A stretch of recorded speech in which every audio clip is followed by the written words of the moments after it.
public comment to 1.3.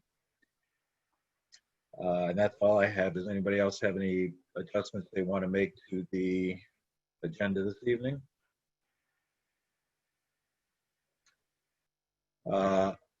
If not, then I'll take a vote, or can I have somebody move to approve the adjusted agenda? So moved. This is Rich. Thank you, Rich. Seconded by Kyra. Kyra. All right, all those in favor of the agenda as amended, we'll go through the list here. Just answer yes or no. Mike? Yes. Rich? Yes. Sue? Yes. Roger? Yes. Raymond? Yes. Ryan? Yes. Jesse? Yes. Kathleen? Yes. And Kyra? Yes. Okay. So that is adjusted. So then we'll start with general announcements 1.2. In your packet, we have a bittersweet time for us here, which is noting the retirement of someone who's given us 46 years of service, Ron Copeland.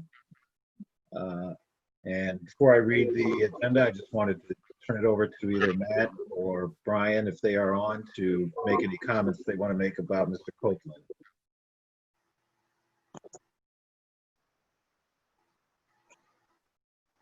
I assume we have Matt and Brian on. Yes, this is Matt. So I'll start, and then maybe Brian can chime in. And then, as I understand it, Mr. Chairman, you'd like to read the resolution. So you are correct. We are indeed very, very fortunate to have had stewardship and leadership of Mr. Ron Copeland for so long. 46 years is a treasure. He will be sorely missed, and I have come to greatly rely on his opinion and respect his knowledge. So we wish him all the best in his future. And I'll turn it over to Brian now, who works with Ron. He's luckier than I. He gets to work with Ron almost every day.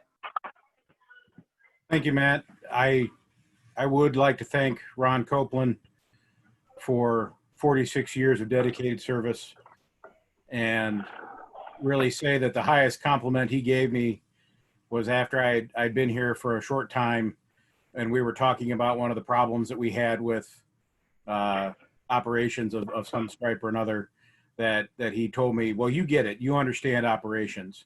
And I told him at that point that was probably one of the greatest compliments of my career, is to have somebody like him tell me that I understood what he was talking about. So he will be sorely missed, and I wish him a very, very happy retirement, and thank you the 100th time, if not the 1000th, for delaying his retirement from April 3rd to tomorrow so that he could help see us through these unprecedented times.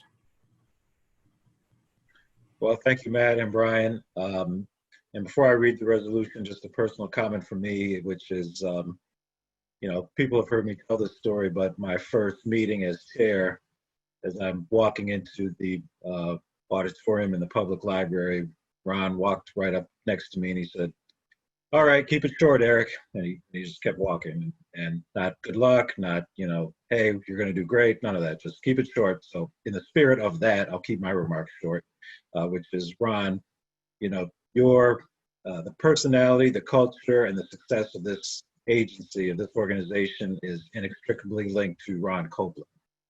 So we will continue to walk the path that you've laid out for us, and we hope we do it just as well.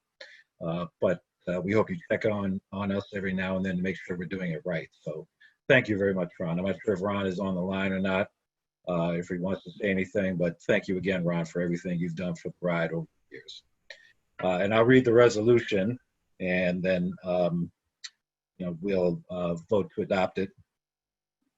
The resolution says, and it's in our packet, but I would really like to read it for the record, which says, whereas Ronald Copeland is retiring after 46 years of tireless and visionary leadership as manager of bus operations at the Ann Arbor Area Transportation Authority, and whereas Ronald began his career as an operator and worked his way up the ranks at AAATA And whereas Ronald served as manager of bus operations for more than 20 of his 46 years, and whereas Ronald has been an unrelenting advocate for the passengers, employees, and the communities in the AAATA service area, and whereas Ronald worked closely with the Transportation Workers Union to ensure a solid relationship with the AAATA frontline workers, and whereas oversaw the implementation of a 46% increase in service in 2015, and whereas has dedicated innumerable hours of his professional and personal life to the betterment of the agency and its community, and whereas Ronald has been an example of loyalty, dedication, and grace for all that have met him. Now, therefore, be it resolved that this 23rd day of July 2020, that the Board of Directors of the Ann Arbor Area Transportation Authority expresses their deep and abiding gratitude to Ronald Copeland for his decades of service. So can I have that, can I have somebody happily move that into the record? To God happily move. Thank you, Sue. Very happy to support. And several people supporting that. And to adopt the resolution, we'll just go down and say yes or no. Mike? Yes. Rich? Yes. Sue? Yes. Roger? Yes. Raymond? Yes. Brian? Yes. Jesse?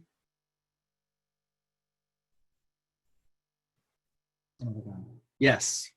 Thank you. Kathleen? Yes. And Kyra? Yes. And I'm also a yes. So that passes happily unanimously. Thank you very much again, Ron, and we wish you all the best. Okay. Other general announcements? I'll open it up to the staff or the Board of Directors for general announcements this evening. Matt? Thank you, Mr. Chair, members of the board, good evening. I'd just like to make a brief announcement. I have an update regarding our August service changes. In a few minutes, Mr. Smith is be giving us a full presentation, so I'm going to leave the details to him. And my comments are only to address a very particular point that I think may be of interest to our visitors to this meeting this evening and people who may want to make a public comment. So over the last week or so, we've received a lot of really excellent feedback from the Ypsilanti community about our August service changes, and in particular about the Heritage Park neighborhood on the south side of Ypsilanti, and yes, that's in Ward 1. Our board member Jesse Miller, the public, and even some elected leaders have I've spoken to several of them repeatedly over the last week, and they've all been very consistent and thoughtful in their messaging. And what they have reiterated to us is the importance of public transit in this neighborhood. It is a neighborhood, unfortunately, with a significant low-income population that is heavily reliant on public transit. And they've made it clear that the absence of transit in this neighborhood would be a particular hardship. So because of that feedback, I just wanted to let you and the other visitors to this meeting know that we have changed and adjusted our August service plan. We will be restoring Route 47 to the Heritage Park neighborhood this August. I'd like to repeat that just so that I was clear. We have adjusted our plans for this August, and we will be restoring Route 47 to the Heritage Park neighborhood in Ypsilanti. These are challenging times, and I really want to thank everyone who's reached out to us and provided us with some excellent feedback and perspective.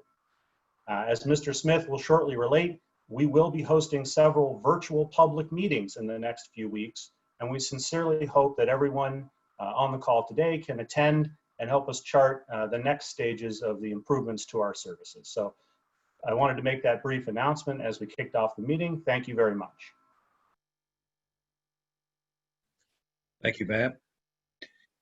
Does anybody else from the board have any general announcements this evening? If not, we will turn it over to public comment. Every speaker who wishes to comment this evening can do so for up to 3 minutes. You please state your name for the record and let us know who you are. You'll see on the instructions on the screen if you're in the Zoom call to either hit the raise hand icon and press *9 for public comment. So I will turn it over to Mr. Book to let us know if we have anybody from the public who wishes to comment this evening. Thank you, Chairman Mahler. I do have individuals who would like to speak. The first is George Waddles Jr. You've been unmuted. Right. Good evening to Mr. Book and to the chair, Mr. Mahler. Thank you for taking our comments. I serve as pastor of the Second Baptist Church of Ypsilanti, Michigan, and we are happy to hear about the service changes and you listening to the voice of the community. Something that you may not know is had that route been suspended, it would have kept people from being able to get to the grocery store, as there is no full service grocery store in the neighborhood anymore. And it would also have kept people from being able to get to laundry services, work, in many cases, students who attend Eastern and Washtenaw Community College, and some who even attend the University of Michigan. And so we're grateful to hear that. We're hoping that that service will continue to be improved, and that at some point we would see some form of shelters on those stops, as there are no shelters heading south, and when the weather is inclement, that is a concern. My second comment is that I'm hoping that there also will be some consideration given for how important it is to have quicker service between the terminal at Meyer on Carpenter Road and Washtenaw Community College. It takes an hour almost to get from between those 2 points. And so those are my comments. I'll yield the rest of my time. Thank you so much. Thank you, Mr. Wiles. Keith, we're ready, I think, for the next speaker. Yes, the next speaker is Edith Crowick.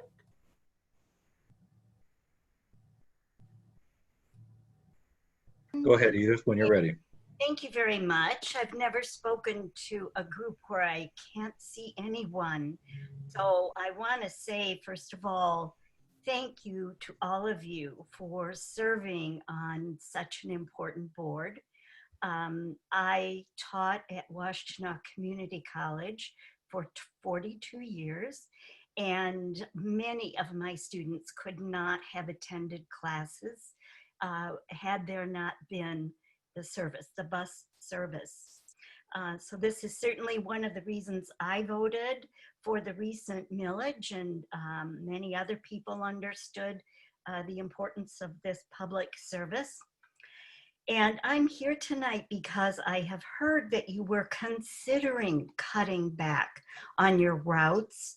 And I am here to ask you not to cut them back, and to keep your fares as low as possible.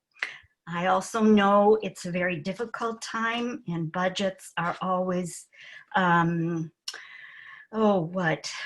make headaches.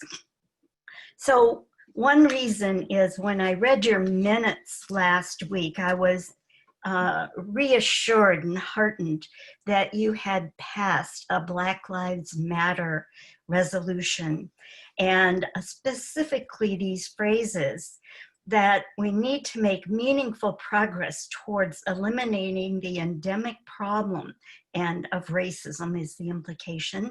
And we have to start with the institutions created to serve the public. Certainly this is one.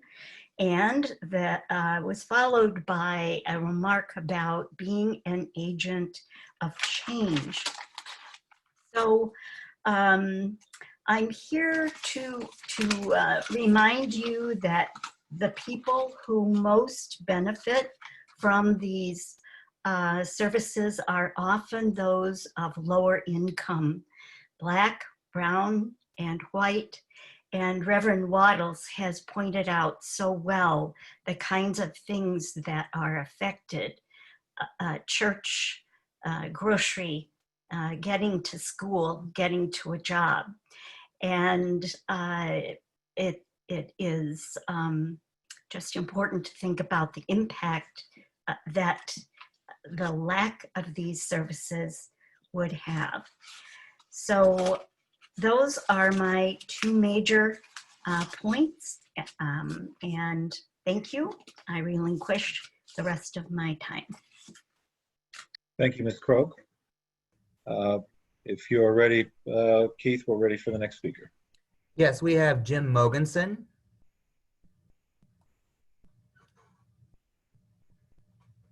Jim, you're unmuted. Yep, I got it. I'm unmuted. James Mogensen, Washtenaw County. So to the members of the board and senior staff, you may not be surprised to hear me say Title VI. I know that these are temporary changes. The challenge of temporary changes is that sometimes the temporary can slide towards the usual. And while you're not required to do the Title VI analysis for the temporary changes, it's important to recognize that eventually you will. And to incorporate that. So since that, so you have the town hall scheduled for August. And as you move towards figuring out a longer term service plan, I encourage you to use that tool to identify when these kinds of issues come up. On page 22 of the packet, on the Finance Committee minutes, it was asked what would happen if the U of M students would not be back into classrooms in person. And Mr. Smith reported that extra operators and extra buses are planned for the students' returns. And those might be used for other aspects of the community if the students do not return. It's an ongoing issue. It's a very difficult issue, but it requires some kind of systemic change. I want to make a couple things clear. I do not blame the AATA for the systemic racism in our county. And the challenge is how to respond in a way that addresses it in a community that oftentimes has some resistance or barriers to accommodating that kind of analysis. And also, I do not take this personally. And what I mean by that is I do not personally attack people as somehow not understanding. We live in very difficult times. These are very unusual times. I would also say that some of the decisions in the past that have been made are not the full reasons why that these are happening. In the initial expansion of in the 2014, the idea was to expand and it solved some of the Title VI issues that I had identified at that time. And that when the millage was first created in 2014, they attempted as best they could to only ask for as much money it was going to take. And of course, as we know, it took more money. But we should recognize that now that most of the people, with Mr. Copeland retiring, have now retired from that time. Thank you, Mr. Copeland, for your service. And I thank you for the time as always. Thank you. Thank you. We're ready for the next speaker. Yes, we have Matt Hample. You've been unmuted, Mr. Hample. Go ahead, Matt. Oh, there we go. Sorry. Love technology. My name is Matt Hample. I live in Washtenaw County. I want to congratulate Ron Copeland on his retirement. I feel like I grew up in Ann Arbor and was a student here, and I feel like I heard his name in context with the AAATA, formerly AATA, for such a long time, so not many people are able to dedicate that many years, so thank you. I understand that the board is discussing a return of fares, and I would like to ask that the board postpone the return of fares to a time when the pandemic is no longer the defining factor in everyone's lives. I believe so that doing so is going to keep the drivers safer, It's going to keep us as riders safer. And it also feels like the amount of fares collected is so low and really impacts the frontline workers, the people who really have to be out there, who ride the most, bus the most, the people who aren't able to quarantine the most, and you know, their safety is paramount here. So thank you for your time and consideration, and I do hope that you postpone the return of fares. Thank you. I think we're ready. The next individual is Joel Batterman. You've been unmuted. Hi, good evening. My name is Joel Batterman. I'm on the board of the Motor City Freedom Riders. We're a group of bus riders and allies in Detroit and the broader metropolitan area. I'm also currently a student in urban planning at the University of Michigan. And I'd like to also speak to the decision to reinstate fares. This was a decision made with very little notice, and you know, although I'm glad that you know, the public meetings are planned to discuss the service plan going into the fall, I'm not sure why the decision to reinstate fares wasn't also subject to public discussion. I obviously understand that transit agencies around the country are facing budgetary challenges, many of them much more severe than TheRide does. But I honestly don't quite understand the logic of that decision at this time, when, you know, we're facing an uptick in COVID cases, thankfully. Not nearly as much in Michigan as in many other states, but nonetheless an uptick. And when ridership is still extremely low, it would seem to me that you know, the benefits of you know, any sort of additional revenue to be gained through fares at this time would be relatively minimal, especially considering that even during normal circumstances, fare revenue doesn't make up more than, I think, 16% or so of the ride's operating expenses.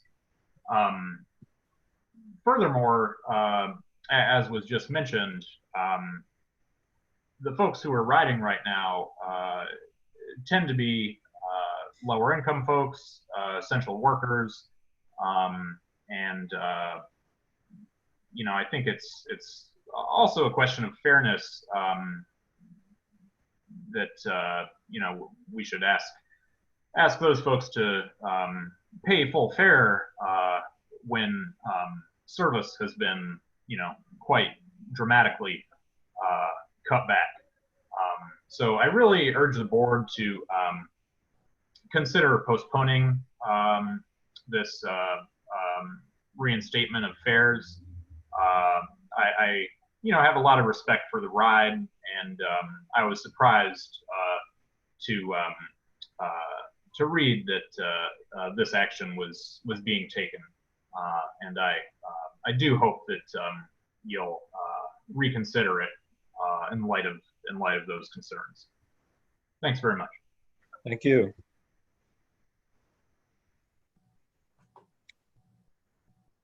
And I think we're ready for the next. Yes, Mr. Chairman, we have Leah Schuyler. You've been unmuted. Go ahead, Can you Leah. hear me? Yes, we can. Okay, cool. I've never done a call this way. Hi, my name is Leah. I'm chair of the Young Democrats in Michigan. I'm also campaign manager for Denise Kirchhoff for county commissioner and a member of the Washtenaw County Executive Dem Board. From the moment that this even started being a rumor, I have had endless amount of community members reaching out to me, really terrified. My job just opened. If I miss this bus, I'm going to lose it. And so I'd like to really ask that we look into a way to have much more and much better community representation. Whether we celebrate or not that we're opening the line, there was a lot of unnecessary stress and anxiety put on a lot of people that are already dealing with a lot of stuff. And we really need to find a way to improve that. I would really love it, like a couple of people have mentioned, to see way more reaching out to the community, surveys, email, something on the county website, anything, to really get the feedback so we can avoid these. I'd also like to ask what's going to happen with the area near Schooner Cove. I'm super ecstatic to hear Southside reopening, but Schooner Cove has a lot of young families in it. That Huron River Drive, people fly down it. It's really not a safe area to be expecting people to walk to from another lower income family that is without that bus line, also cut off from their Kroger up on Whitaker Road, from their medical services, possibly from their job. So I'm really hoping that we see that line remain open because we cannot forget about our community members in Ypsi Township. And lastly, I would like to see some reports released as to where the $20.7 million from the CARES Act has gone. There are reports that you've only spent between 3 to 4 million, and I'm very concerned to see we're trying to cut lines already when you should still have almost 16 million to work with. So I'm really hoping for some transparency on that and to see some reports come out so that we don't see more communities have this terror or wake up and realize that they can't afford to get to work today, realize that they're already late on rent. Oh my gosh, I actually had a doctor's appointment. How am I gonna get there? Scramble to find a car ride. That's not what we should be doing to our community. And so I'm really looking forward to see what you do to Schooner Cove. Again, we cannot leave them cut off. It's the same scenario. And I'm really looking forward to seeing how you work with the community better. I'm excited. Hopefully you'll reach out to our organizations. And you know, we're really looking forward, hopefully on Denise's side, to creating some community oversight boards for these specific situations to make sure that we have the voices of the community in the center and we stop making decisions in closed doors in boards meetings. So thank you guys for the time tonight. Again, thank you for listening to Southside, but please do not forget about Schooner Cove. Thank you. I think we're ready for the next one, Keith. Yes, we have, excuse if I mispronounce, Amin Lansur. You've been unmuted. Yeah, thanks. My name is Amin. I live in the Ward 1, Precinct 1 of Ypsilanti. I've been an Ypsilanti resident for about 10 years now. I have relied on the AAATA for getting to and from work for years. It has been amazing, and I want to thank you all for your work over the years and what my experience has been a great public transportation option. Unfortunately, we do need more access in our community, and I am happy to hear that the restoration of the line in the south side of Ypsi was being taken care of already before we got to public comment. But similar to what Leah was saying, I would just like to point out that coming to the conclusion to cut that line clearly comes from a position of no real connection to that community. And I think that as a transportation authority, you could do a better job of understanding the communities that you service, because it's only when you understand those communities that you can service them in the way that's in their best interest. I saw something about how, you could extend the $3 ride program down into that neighborhood, or it's not, super far of a walk to the Michigan Ave stop or the Ypsilanti Transit Station.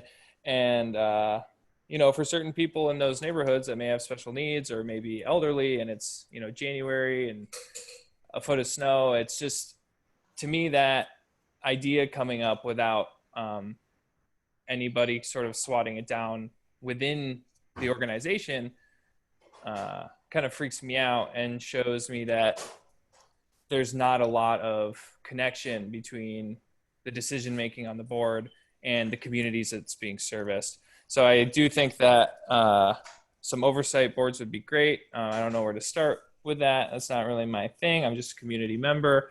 But yeah, I would just like to reiterate the idea of understanding the communities you service. I think if you understood that community, you never would have made that decision in the first place. Again, thank you for rolling back that decision. But it took public pressure and a rumor spilling out into the public in order to get us to that point, which I do see as problematic. I yield the rest of my time. Thank you. Thank you. Keith, we're ready for the next one. Our next individual, Jeanette. Jeanette, you've been unmuted. Go ahead, Jeanette.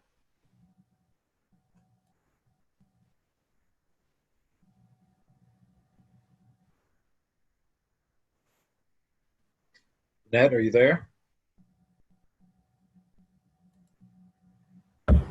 Hello, I'm sorry. I didn't see that. My name is Jeanette Haddon, and I'm from Ypsilanti, and I work with Ozone House.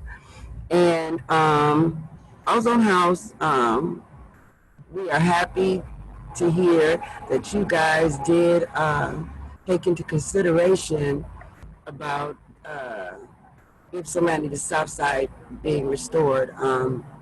That's great news, because as we all know, this could have been crippling for the people that live over there.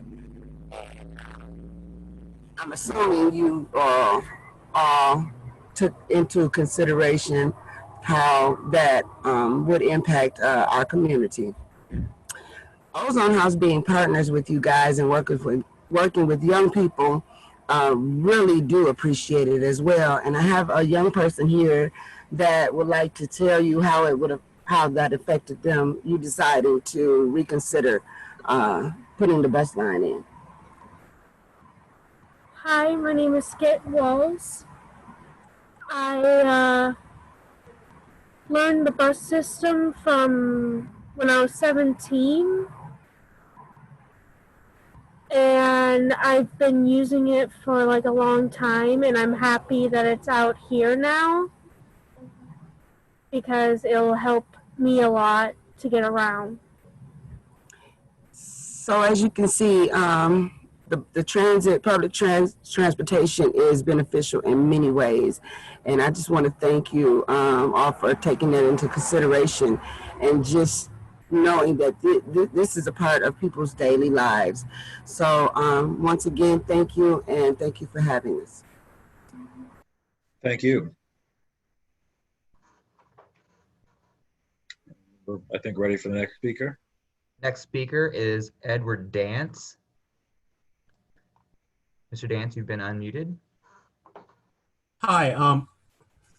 First of all, thank you very much for having me. I would like to echo what everyone else is saying in regards to really saying that we really appreciate you not suspending the route that would take individuals back and forth from Ypsilanti and its south side. I would also like to echo as well the sentiment that we should do everything we can to really ensure that this idea of cutting these routes is more or less circumvented, and we actually have a increased dialogue within the community in terms of ensuring that we can have all the perspectives present for the AATA to really tap into and really understand. One of the other concerns I would like to say is that Schooner Cove, as many have said, is a community that really needs the route that goes from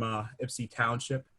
And I would say that I am very happy to hear that you have swatted down an idea, because that community is, as Leah and Amin said earlier, a community that has a lot of young families that do have Section 8 consideration. So I would say as well that there should be a oversight created in some capacity within either the governments of Ypsilanti, Ann Arbor, that is in partnership with AATA, in order to ensure that this discussion is kept within the realm of the community. And there are individuals within AATA that can reach out to the community to ensure that any decision that they make is within consideration and acceptance by the community, even though I understand that there might be economic restraints to that. But I think that it really would be great to see a further increase of dialogue in terms of community members within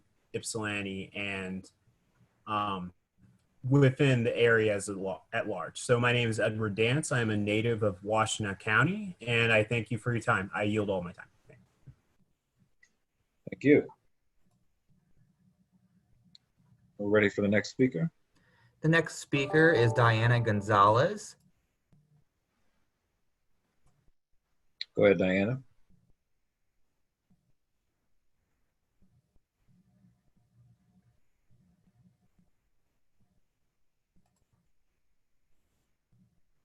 Diana, are you there?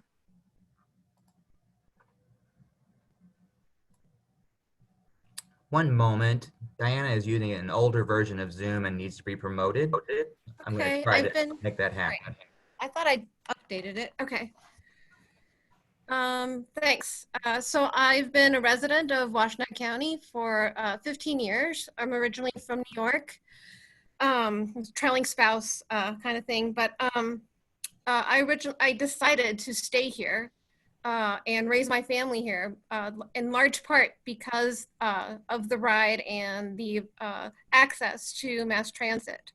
I'm a special ed teacher at Ann Arbor Academy. I live in Ipsy. And I was really frightened when also for my community and for myself when I heard about the initial decision to stop service to the south side and that anybody would consider it.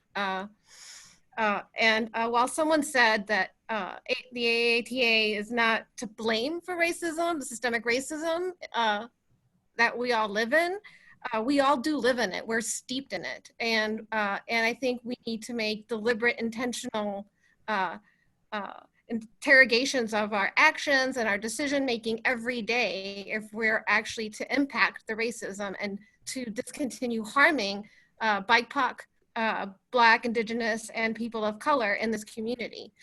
I've also been chronically ill and have relied on the ride to get to and from work, to get to grocery stores, to get to doctor's appointments. So I know how difficult it is. And I've raised my family here when they were small, and I know how difficult it is to reach bus stations, to wait in the cold.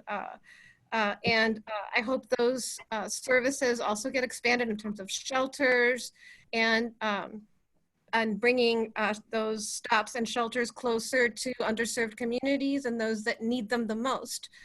I think you can't say that you're not racist and that you care about everyone in our community unless you make very intentional decisions and you're interrogating and even create some sort of questions that you're asking every single time you decide to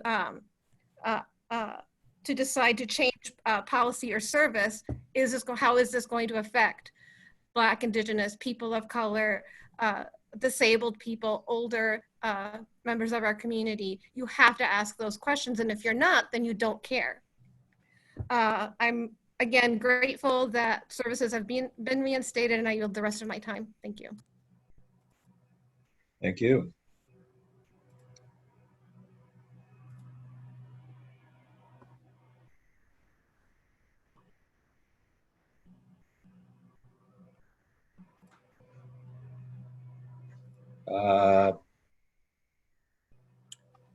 Please go ahead. Yes, our next individual is Motor City Freedom Riders. You've been unmuted. Hi, my name is Mason Hersenhort. I'm an organizer for the Motor City Freedom Riders, which is a bus riders organization in the four-county region, including Washtenaw. And we're really troubled and kind of astonished by the decision to restore fares. And I just want to assert that I don't think there's any way for that to be done safely. If we have any surface that thousands of people are coming in contact with every day, where there's no real possibility of sanitizing it between people who come in contact with it, and also just intensifying the degree of contact between drivers and riders. I mean, this is just a recipe for dramatically increasing the amount of COVID transmission that takes place on bus lines. Switching to fare-free is a pretty cost-effective way of making transit much, much safer. ensuring that essential workers are able to stay healthy and keep staffing grocery stores and hospitals and everything else that our public health response depends on. And frankly, it makes transit service a lot better in lots of other ways. Being able to have rear door boarding, less time wasted at each stop, etc. And just really strongly urge you to reconsider this. I think it's a public health disaster, and it places totally unnecessary burden on the riders themselves. Thank you. Thank you.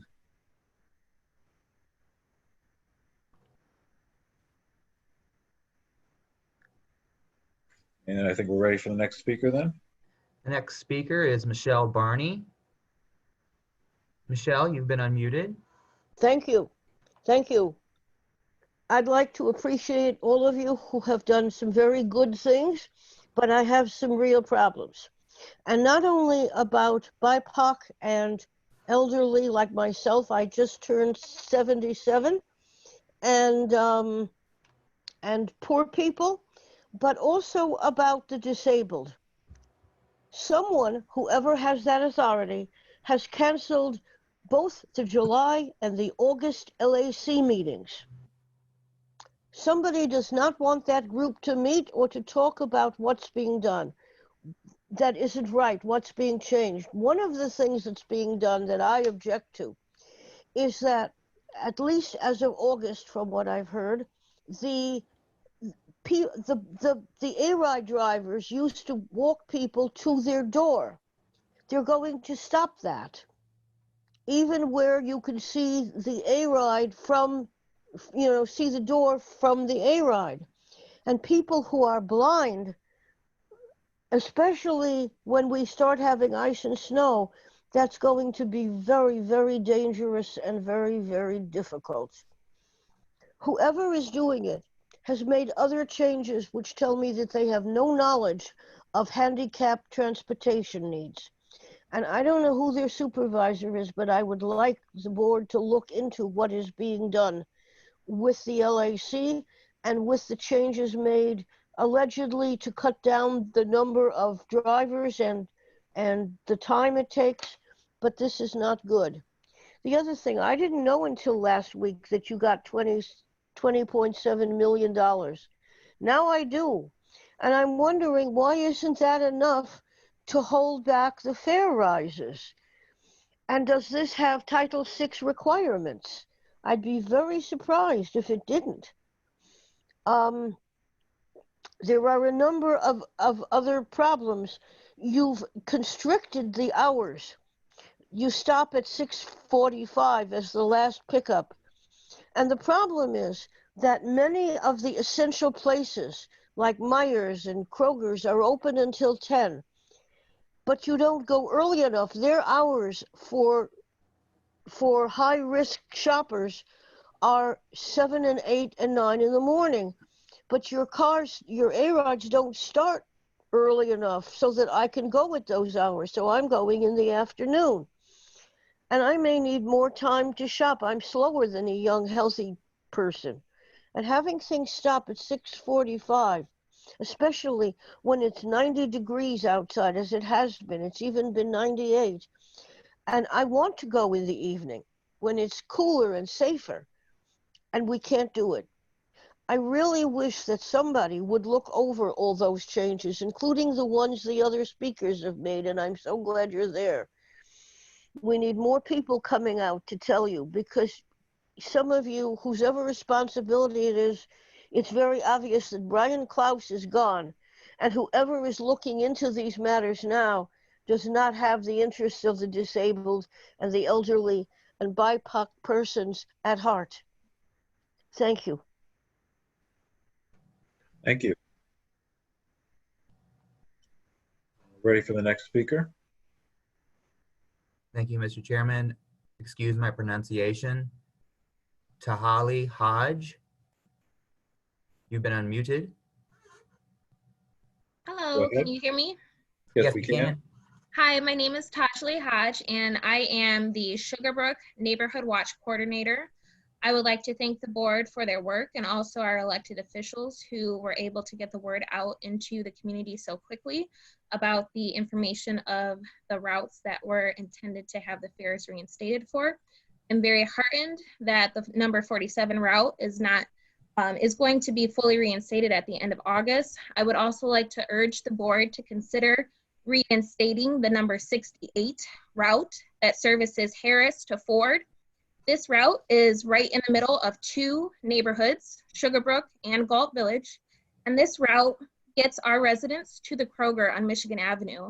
Without this route, residents have to go over an hour on two buses just to get to a grocery store.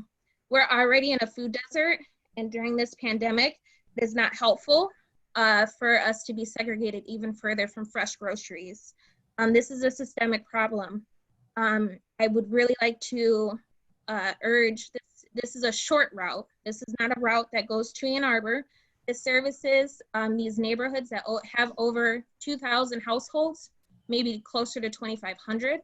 And having healthy foods is important to being a healthy individual. TheRide is able to do that. I would also like to urge the board to use all monies available to them during this pandemic. I know that it is hard on everyone, but it's especially hard on our neighbors and our friends and our families who live here and have no access to food. It's not easy to walk 3 miles to a grocery store or 5 miles to a grocery store in any weather, but especially not right now when temperatures have been over 90 degrees.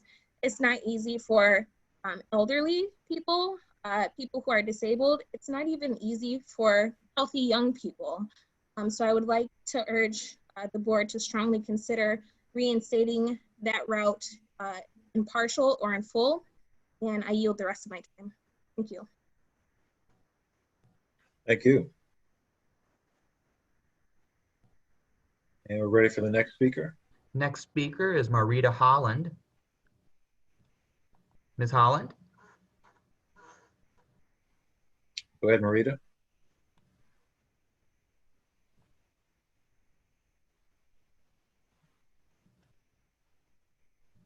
Ms. Holland, you've been unmuted on this end.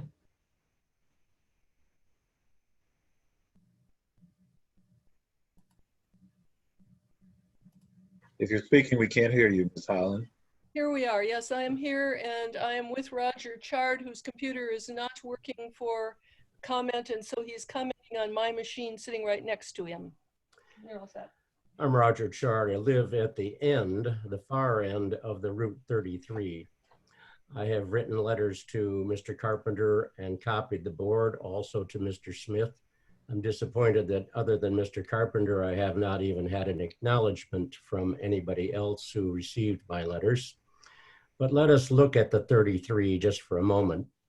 That route covers all of Northwest Ann Arbor, from north of Miller and west of Maine, all the way out to the Newport and Holyoke area, almost to Newport and Maple. So to eliminate the 33, you are eliminating coverage essentially for all of Northwest Ann Arbor. When school comes back to session, it also means a route that covers 3 schools that are all along Newport. Route 33 already had a little bit of a shortage in terms of its coverage, since it did not have service on Sundays, and its time was cut to stop routes at 8:30 in the evening rather than 2 hours later like a lot of other routes. Mr. Carpenter advised me that I could take the A-Ride since I'm totally blind. He also said for everybody else in the neighborhood that you were working on your flex ride system to potentially ferry people from the bus stop out here or the bus stops to the next closest route. The next closest route would be Miller Maple, which is 1.75 miles from here. So you either have to ferry people with some sort of a reservation system, which seems awfully awkward, or people have to walk. And in our case, it's 1.75 miles to get to Miller Road. Furthermore, a lot of that would be walking on the street or on broken sidewalks because there are considerable gaps. In his letter, he told me that the pandemic may last indefinitely, and certainly 6 to 12 months is more what you're looking at.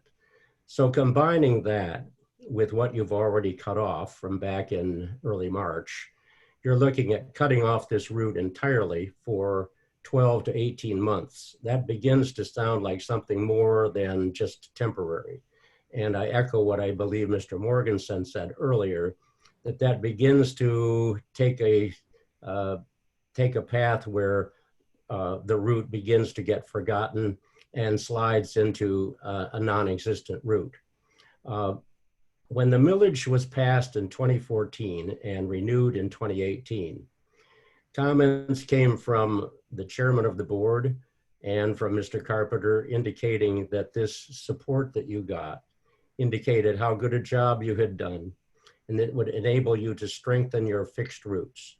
The 33 is a fixed route, and to take it away entirely does not seem like strengthening it, in my opinion.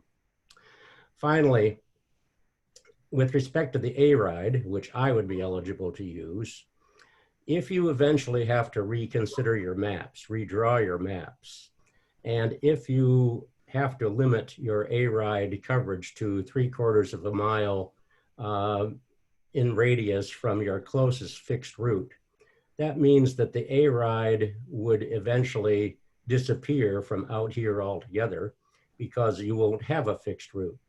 And so we would not be within 3/4 of a mile of a fixed route, and therefore the TheRide would go away.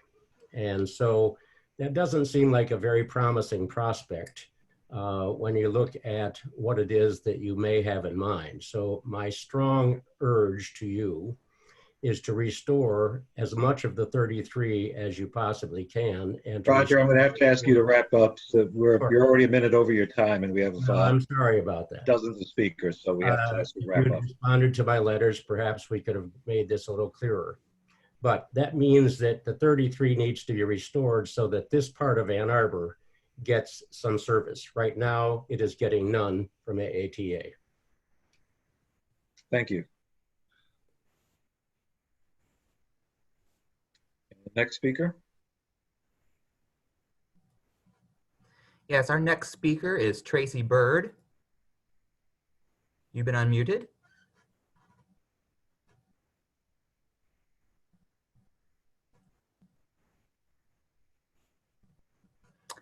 Ms. Bird, you may be muted on your end. You've been unmuted on this side.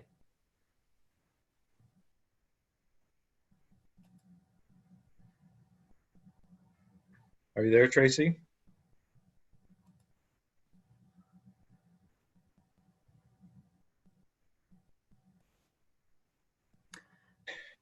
We may have to come back to Ms. Bird. We'll move on to Thea. Go ahead, Thea. Hi, this is Althea McGlory. I'm a operator at ATA. I'd like to thank Matt and the board for reinstating the 47. As a driver, I speak, I'm sure, on behalf of all of us drivers, as we care about our passengers very much. Some we know personal, some we see on a daily basis, and reiterating the 47 on the south side. My suggestion with adding that, which I'm sure the community would be happy to hear, is maybe since Walmart is no longer a store that they can go buy groceries and their amenities, that bring that 47 to Myers on Carpenter Road. Also, they can transfer to the 5 and the 6 there to go either down Packard or Ellsworth into Ann Arbor and to Ypsilanti, vice versa. And that's all I had to do, and thank you again. Thank you, Althea. And we're ready for the next speaker. Next speaker is Jill. Jill, you've been unmuted.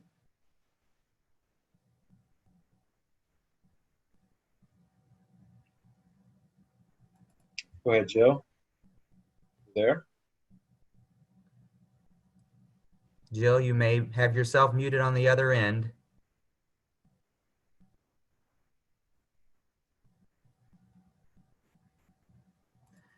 We'll move on. Our next speaker is Elaine Washington. Ms. Washington, you've been unmuted.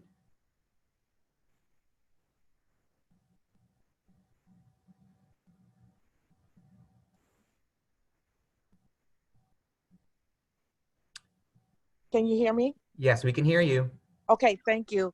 This is Elaine Washington. I am an attorney as well as a Ypsilanti Township resident and a candidate for 14B District Court in Ypsilanti Township. And first of all, I want to thank you for the board actually reinstating the Heritage Park route. I really appreciate that. It was one of my huge concerns. But I am also coming on to urge you to reconsider reinstating the routes over at Route 68, which is the Sugarbrook Got Village area. And the area that I live in is over here with the Scooter Cove area. I was very excited when that particular route to Schooner Cove was added a few years back. And the reason I was excited is because I had witnessed people walking down the street trying to get to Kroger to actually purchase food. And a lot of those folks were elderly. I've even seen people pushing wheelchairs to try to get to that particular Kroger. And I think that cutting that route is going to do a huge disservice to the people in the Schooner Cove area, which includes the elderly, a lot of younger families, which has been mentioned before. I appreciate folks mentioning that area. I'm just hoping that you would reconsider that route and the route over by Got Village and Sugarbrook. So I wanted to just urge you to really seriously consider that. I don't know what needs to happen for us to try to get a change with respect to those two routes as well. But I wanted to at least have my voice heard with respect to that. And I yield the rest of my time back. Thank you, Ms. Washington. I think we're ready for the next speaker. The next speaker is Rebecca Ackerman. You've been unmuted. Go ahead, Rebecca. Hi, can you hear me? Yes, we can. Great. So my name is Rebecca Ackerman. I'm a resident of Ann Arbor. I'm speaking to you all today because I have some serious concerns about AATA restoring fare collection.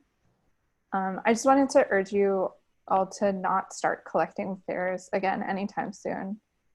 The Fed recently released research that found that the majority of low-income households in America have no emergency savings. In our current climate of skyrocketing unemployment, it seems downright cruel to start charging fares on the ride.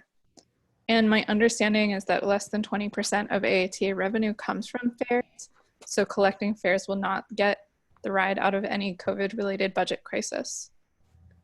And even the options the AATA has given disproportionately harm low-income neighbors. I was really happy actually to hear earlier that TheRide has declared publicly its support for racial equity. And I also grew up here, and that fits with the ride that I grew up with. But your options for how people can pay for rides has a major blind spot on racial equity. If you look at the US, Black Americans are unbanked at almost 5 times the rate of whites, and they're underbanked at 3 times the rate. For people without a bank, paying with a phone is almost impossible. That is the only fully no contact option the ride has offered. Otherwise, you have suggested tokens or day passes, which seem no more safe than cash and cost more upfront. So again, I ask that you don't start charging fares. I yield the remainder of my time. Thank you for your comments. We're ready for the next speaker. The next speaker is Monica Ross Williams. You've been unmuted. Go ahead, Monica.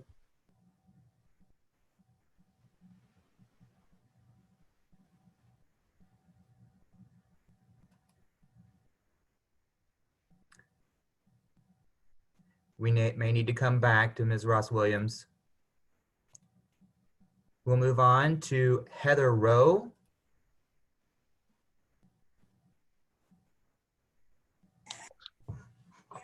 Hi there, thank you. My name is Heather Jo Rowe. I'm one of the trustees of the Ypsilanti Township Board, and I'm just here tonight to express my concern for the cuts in services, specifically to Schooner Cove, and I'm so thankful that you've changed your choice on the Heritage Park services. I've lived in Ypsilanti Township my entire life, and I serviced and used the AATA as a young adult to not only finish my GED at Washtenaw Community College, but also to go to work, doctor's appointments, and pick up groceries when I was still living in an apartment, and just how important that service was to me. So especially when we're talking about Schooner Cove, many people living in those apartments and townhomes, they need that service to access education, grocery stores, work, just as everyone else before me has spoken so well about. And then I just wanted to touch base as well about our senior citizens and our families, moms with their children. They absolutely need to have access to those services. And this sort of just shows and points out again the Eastern Washtenaw side of the county. I feel like we're just always a little overlooked or undertouched. And some people mentioned tonight just having liaisons that help you stay connected to the community. And with that, I would just like to add that many of our local representatives were not aware of these changes until we found out through media. And that includes our state representative, Ronnie Peterson, who's made a wonderful statement, and I'm thankful for him to do so. And two of our county commissioners, Ricky Jefferson, as well as Ruth Ann Jamnick, to my knowledge, were not informed of these decisions until they had already been presented. So just more communication with our township representatives and our county representatives on the eastern side of Washington County would be extremely helpful. And I just wanted to also thank Althea. She was one of the speakers before me as well, and she's a worker for AATA. And just to hear your story and comments about the riders that you have personal connections with on Route 47 and how important it is for those folks to continue to have that service. I just really appreciate you coming tonight to speak on that. So thank you so much. And I'm thankful again for the Heritage Park reinstatement, and I would urge you to do the same for Schooner Cove. Additionally, the Township Board has been working for the past few years to try and get a bus stop shelter there. So again, communication with our township officials is extremely important for those reasons. Thank you all so much, and have a great night. Thank you. Ready for the next speaker? We will try once more for Jill. Jill, you've been unmuted.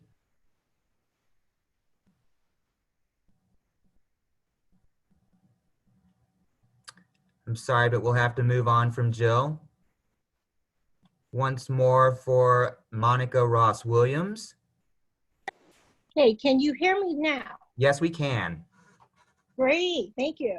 I am glad that I am able to speak here today. I do sit as Ypsilanti Township trustee. I also sit on the Washtenaw Area Transportation Study.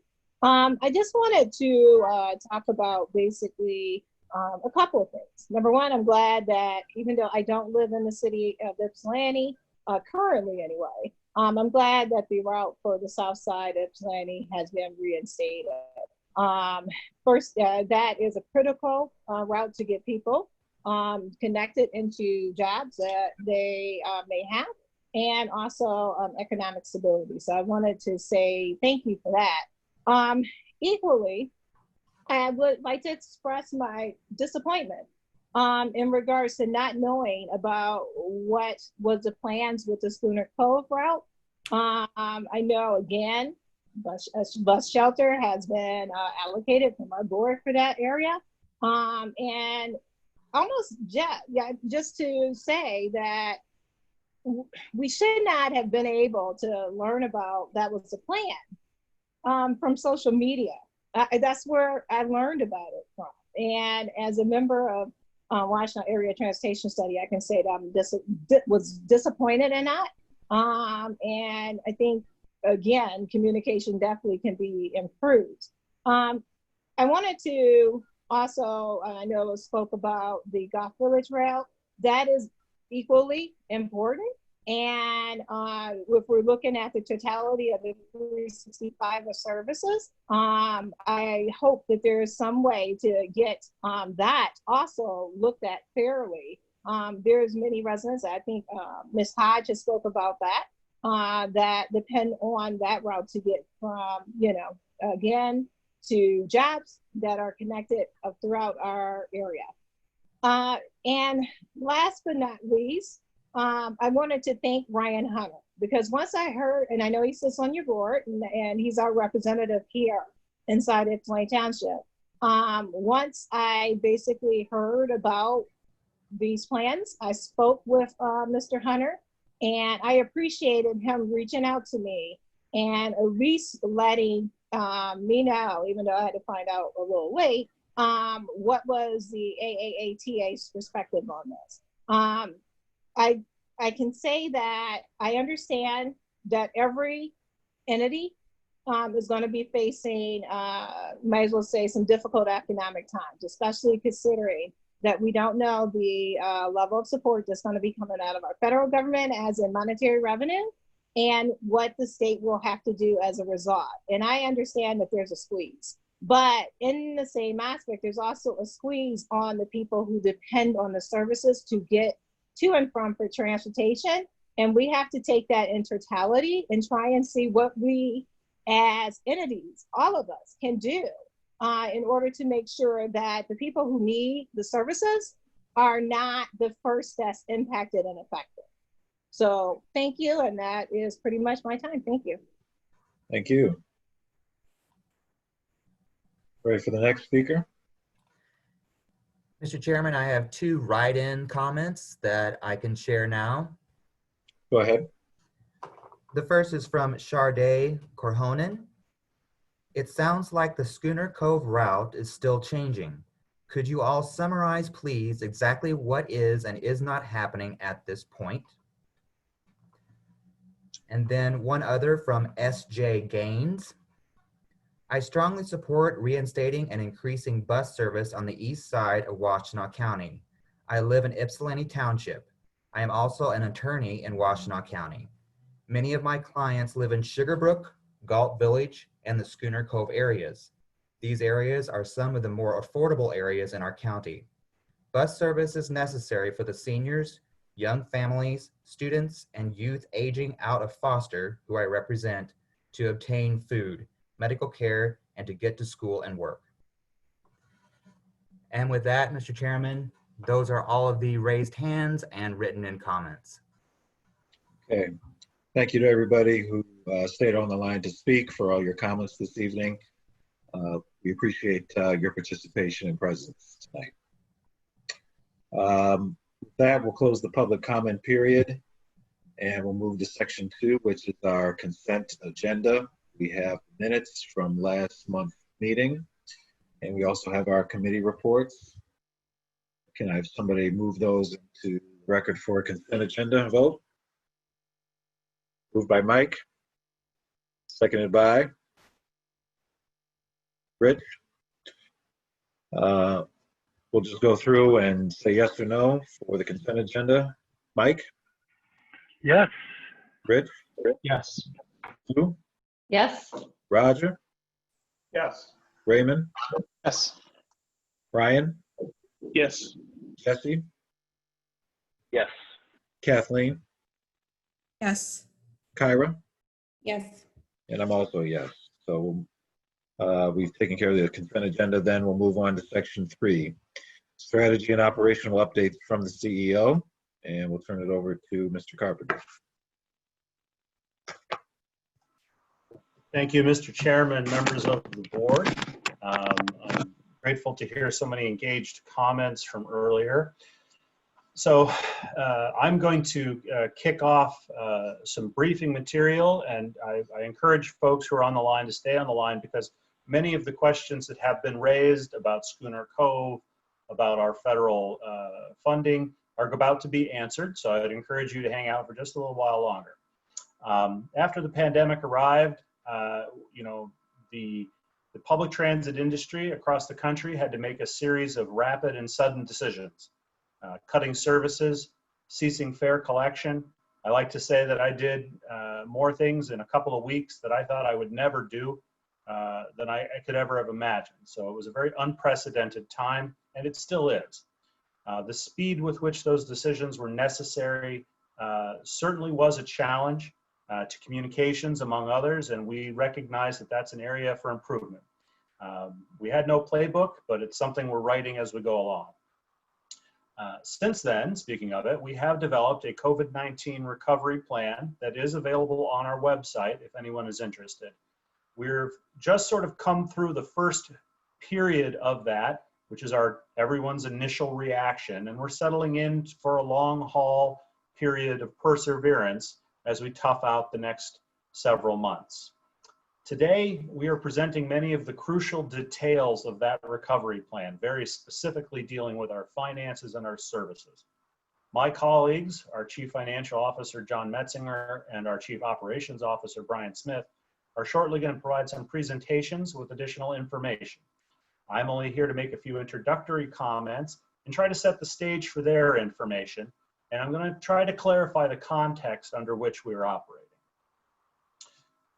I don't have to tell anyone, and we've heard it from the speakers, that we are facing a public health crisis for which we are not entirely prepared as a country.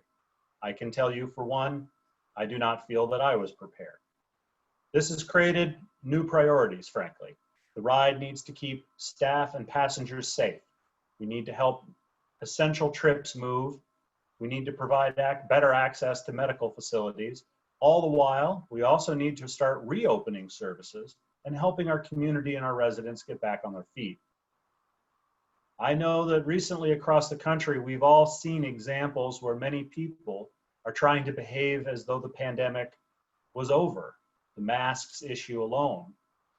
But I must assure us all that it is not. And we may have another 12 and frankly 18 months that we need to move through this.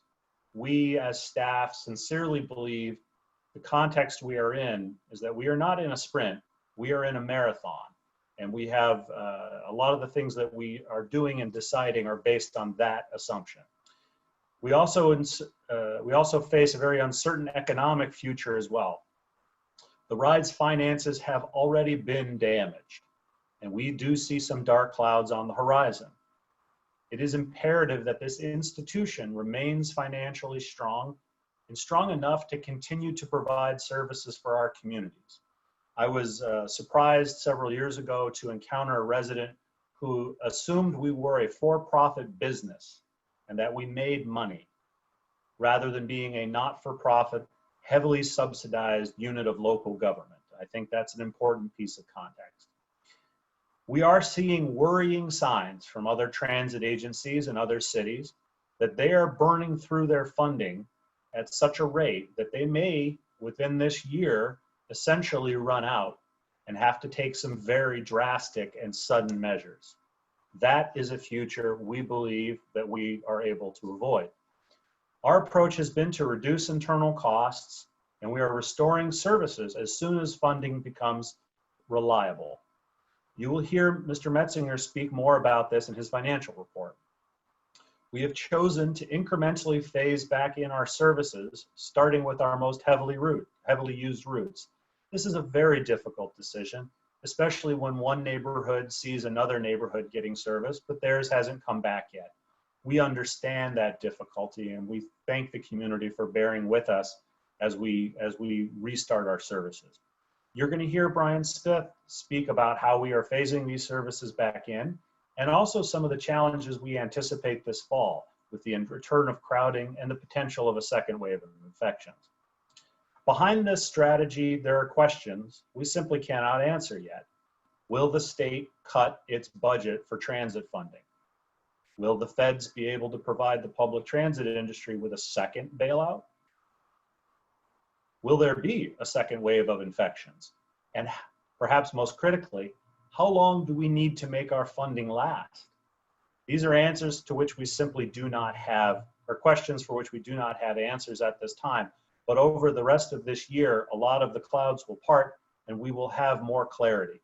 We will remain flexible as the situation evolves, and that may mean changing course because of new information. The strategy ultimately is also intended to preserve our ability to choose our own destiny. If we have resources, we can choose to restore our services faster. If we run out, we lose the ability to make that choice, and our decisions will be made for us by circumstance. So in closing, I know that that's a somewhat dire set of statements, but I do believe that this is a temporary situation. We're working our way through a difficult situation, but I do believe we will emerge. Our financial situation is going to become more clear over the next few months, in particular in September when the state's budget comes down. Our August services are only intended, I want to emphasize this, only intended as temporary interim measures to get us through this pandemic. We appreciate the public's patience, I really do, and I am genuinely sorry if we've caused anyone any unnecessary stress. But we appreciate your patience as we chart a course through this unprecedented time.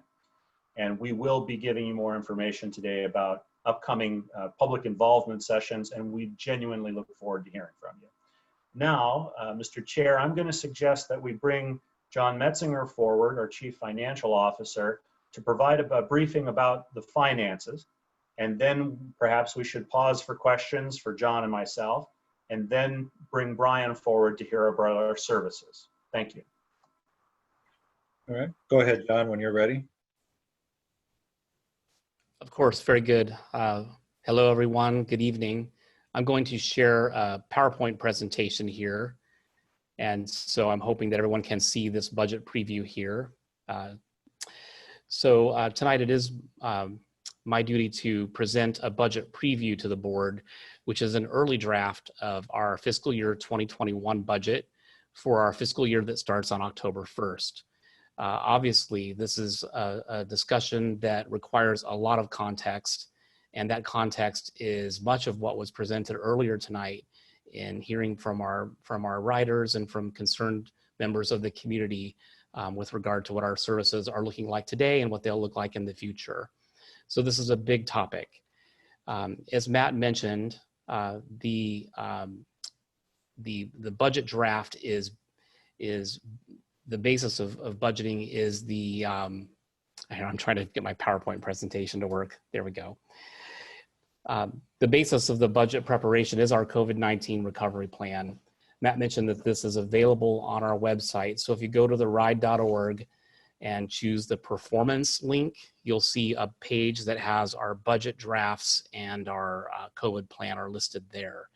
I will tell you that the 2021 budget draft is not posted yet. That will be posted when the board packet is released next month, as we make a formal budget presentation to the board and the public at that time. So the pandemic did bring about new priorities for the organization, and they're listed here. The budget is designed to achieve these priorities. Obviously, at the top of our mind is promoting the health and the safety of our riders and our employees, but also in our minds, and particularly in my mind as the CFO responsible for financial performance, we need to be concerned, very concerned about the long-term financial sustainability of the authority. We see peer organizations that are quickly burning through the federal aid that had been provided, and now they're going back again with their hands out asking for more federal aid with no promise of those funds coming from the federal government. We have taken a very conservative approach and a careful approach to make sure we know more about what our financial situation is before we make decisions regarding how those funds will be fully expended. But later on tonight, I'll be explaining a little bit more about what we've done so far with CARES Act funds and what we'll be planning to do going forward. So the key thing that I want to mention in the pandemic recovery plan is that this is a long-term timeline. The plan lists phases and timing of how we think this will go. We're in a phase right now, just right in line with the plan, which is that we expected that there will be community demands placed upon this organization to expand service. And on the other side of that pressure, there's the need to contain the virus. And so there's going to be this kind of back and forth conversation concerning expansion versus pulling back of service potentially during this time. And eventually we'll move ahead to that day that we're all looking forward to when there is a vaccine deployed.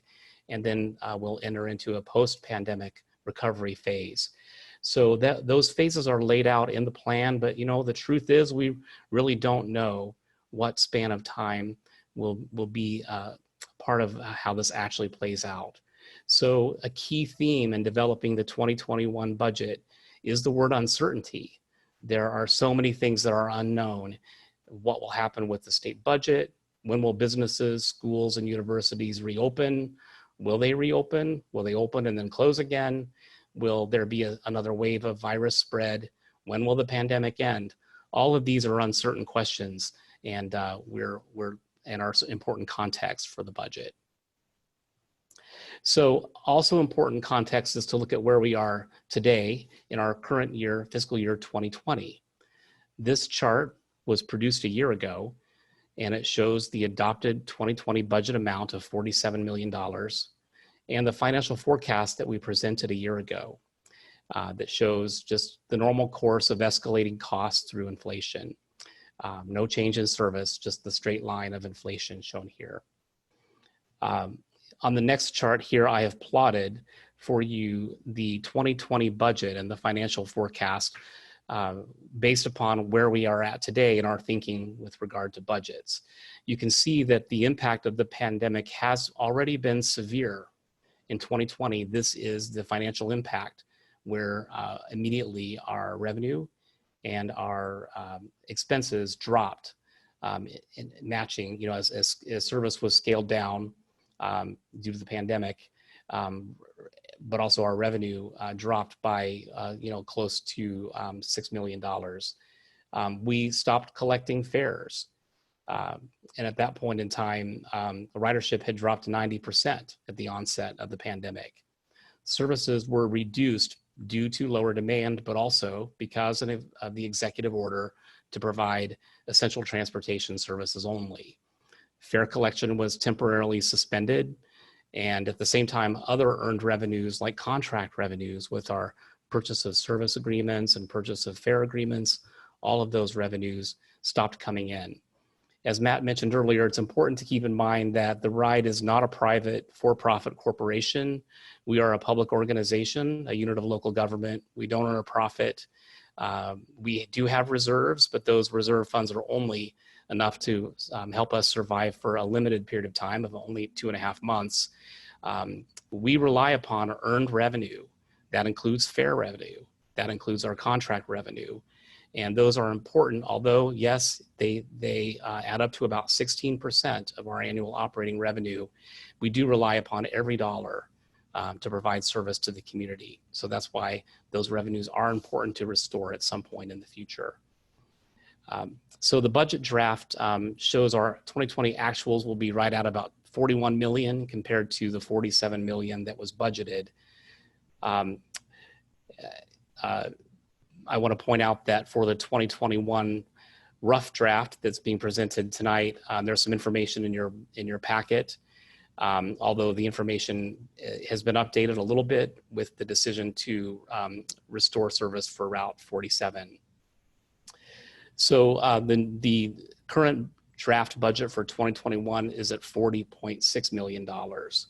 And Brian will in a few minutes be describing what that level of service looks like and what that will mean for our passengers and for the community. So as I mentioned, this has been adjusted to include restoring the service on Route 47. This is not a full service restoration. The pandemic hit in March. We scaled service way down, and we're beginning to restore some of those services as we move through the pandemic and as we're able to, but we don't anticipate a full restoration of current service levels until our fiscal year 2022. And that would put us back at about where the budget had been forecasted before, 51.4 million. I will point out that we took some steps this April to tighten our belts. We laid off internal office staff and also drivers. In total, 42 positions were laid off. And then we also, obviously reduced service due to the pandemic to lower expense. But, going forward, we're being very careful to preserve the organization's financial resources because of all of the uncertainty that we're facing ahead. So we'll see where this actually goes over the next couple of months. These numbers are likely to change, and we'll certainly be bringing back a little more detail there. So again, the key theme in developing the budget is the uncertainty that we don't know what lies ahead. Here are just some of the questions that are out there. What happens if funding is cut? The biggest concern probably on this page is what will happen with the state of Michigan revenue. Hopefully we'll know by early September as the state resumes its budget conference, but we are being very careful to preserve the ride's financial solvency today so that we can be here to serve the public tomorrow. And this is a key idea in terms of where we are budgeting today. What we have heard from the state of Michigan, the word from Lansing is that their economists are fully expecting that the pandemic impact is going to have a long-lasting economic impact on state revenue. We rely upon state revenue to fund 30% of the operating cost of the ride. And so that budget impact is going to have serious impacts for 2021, 2022, and possibly even into 2023. We won't know more until September, but we'll be watching. And as soon as we know anything, we'll be bringing that back and modifying our plans accordingly. If needed next year, we'll be able to amend the budget if we don't have all of these answers by the time the board needs to amend or adopt a budget at the end of September. So I do want to point out again that we do hope that we can restore services more quickly. We're trying to create the financial capacity that will allow us to do that. Financially, we'd rather be on this side of the table than on the other side of the table, which means in an emergency where we have no choice but to cut because of decisions that we can't control, we'd rather be able to ramp up more quickly than have to scale down services as rapidly as we did last March. Some good news occurred in April, and it was mentioned earlier tonight. I want to provide some clarity for the community on the CARES Act funding. I will point out that we have brought this information in terms of transparency to the board and to the public in this board meeting every month since the month of April when the federal government adopted the CARES Act funds. And so I'm glad and happy to speak about that tonight a little bit more. This was a good news story for us. That when the CARES Act was passed, the ride received $20.7 million in federal aid from the CARES Act. That is a lot of money. It is, keep in mind that our annual operating budget is around $50 million. It's not an infinite amount of money, but it is certainly welcome. And these funds are being used for the purposes that are listed here, all of which are eligible under the law, primarily for measures to prevent the spread of COVID-19. It's important that we use the funds to support frontline transit workers and to preserve the financial health of the organization so that we can continue to meet needs in the community. But these are the types of uses of the CARES Act funds so far and what are planned. So in terms of the planned timing of the expenditures, and I recognize that a lot of folks would ask that we would just spend the full $20.7 million today. And I understand that temptation, I truly do. But our approach is rather one to use prudency and discipline to ensure the ride's long-term financial sustainability so that we can continue to meet needs during these uncertain times. So this slide shows the financial or how the CARES Act funds will be utilized based upon the current forecasting over time. 70% of the CARES Act funds, about $14.8 million, would be expended upon operations through the pandemic and through the pandemic recovery. And that will reserve about $5.9 million of CARES Act funding for capital projects. So one example is the barriers that are being installed, the permanent barriers that are going between the driver and the fare box. Those are expected to be installed by October. The mobile ticketing project that is on the agenda tonight, and other projects that we don't know about yet. But we want to be able to reserve a little bit of those funds to help take on those projects when the time comes.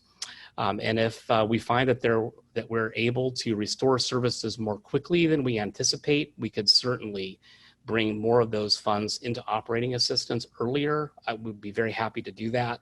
And so we're just going to have to wait and see what bears out in terms of how we can use those funds. Here's what's been used to date. This year for 2020, we will spend about 2.6 million on operations in total. We spent about 1.3 so far on payroll related costs, and then purchase services, materials and supplies, which include cleaning of vehicles and facilities, PPE for drivers, and some other costs.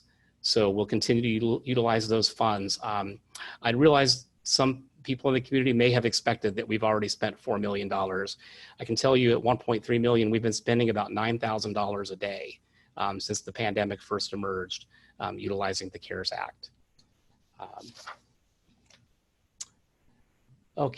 Finally, here is a look at our next steps with the budget. Our public input period begins tonight. We're off to a great start. Normally we do have a public input period for a month where you can hop on our website and send us an email regarding the budget. There's a public hearing scheduled next month, just before the board meeting on August 20th. And that's coming next month, as well as the formal introduction of the draft budget for additional input and feedback from the board and from the public prior to the time that a final recommended budget would come before the board for adoption in September. I'll just reiterate again that with so much uncertainty, we're going to bring you our best recommendation at the end of September based upon what we know. Hopefully we'll know more about what the state plans, and we'll seek the board's adoption of a budget at that time. Thankfully, state law does allow, and the board's policy does allow us to come back to you with recommendations for any budget amendments. And certainly we can and will do that if we find, for example, that it would be prudent and advisable to expand service more rapidly or take on additional costs. We'll certainly be very flexible next year, perhaps more so than we've been in years past. So to wrap up, uncertainty is really, again, the theme of budgeting this year. It's definitely having an effect on our budgeting, perhaps more so than ever in the past. We'll be continuing to assess the situation with the pandemic. We'll be following our priority to make sure we're preparing to protect the health and safety of passengers and our employees, and of course, keeping an eye on our long-term financial sustainability. Again, the reason we're in business is that we love providing service to our passengers. It is our intent to maintain and restore services for our customers. That is our priority. So with that, thank you, Mr. Chair. And at this time, I believe we wanted to open up to board questions for either Matt or myself. Thank you. Thank you, John.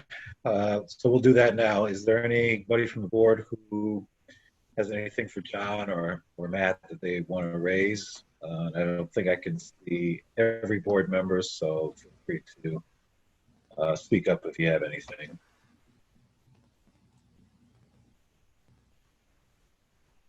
Go ahead, Raymond. This is okay. Thank you, John, for the presentation. If you could actually pull the slide deck back up, if I have a question about one of the graphics that showed kind of the budget and where we were at with 2020, then the dip in 2021, or I'm sorry, in 2019, then the dip in 2020 and 2021, and then we kind of get back commensurate with our expenditures. So yeah, thank you for that. So can you help me better understand that dip from the 45 million down to the 41 million? And part of the reason why I'm asking is, I understand obviously we're not collecting fare revenue. And so that was a major hit. However, we felt that impact starting in March. So I assume these are our fiscal years from October 1st through September 30th. So there should still be, 4 months of solid kind of fare box. And then if we're looking to reinstate fare box, one would think that, obviously ridership is down and everything has changed. I guess if you could elaborate on the rationale for that dip, or the explanation behind that dip, so that I can better understand it. Is it just the fare box, or are there other factors that I'm missing? Sure, happy to. Thank you for the question. So you're right that 2020 was moving along just fine. We were right at our normal levels. If you look at the Q1 financial reports that was presented to the board and the Q2 financial report, they look pretty normal to our years typically. So things were moving along just fine, and then the pandemic hit. So interestingly enough, next month we'll be bringing also the Q3 financial report before the board, and that's where you can see you'll see a little more detail on specifically where these losses are found. Fare revenue is the biggest drop. In addition to that, contract revenue. So we stopped collecting many of the purchase of service agreements, and then also the purchase of fare agreements. And then in addition to that, because the what we started to see is service cuts lowering expenses. That's just begun. As the pandemic first occurred, of course, we continued to pay drivers who were working on the front line, and also other unionized employees additional overtime pay for their work, and we paid staff who were not working for their leave. And so we did not see any savings in operating expenses during that time, but starting in July, we're beginning to see those operating expenses come lower. On the revenue side, again, I'll just also add that as those costs are dropping, so also will our reimbursement from state operating assistance. So because of that 30% requirement. So that $41 million is a forecast based upon where we were a couple of weeks ago. If we are able to restore fare collection, we would expect that revenue to come up a little. I think fare collection, normally fare revenue is about 7.3 million a year, and we'll probably hit around 3.5 million, maybe 4. If that, we'll see where we end up. That's where I would expect that to be. Did I answer your question? You did, thank you.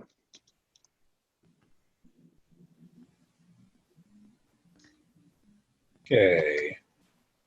Eric, can I Go ahead, ask a Sue. follow-up? Go ahead, Sue.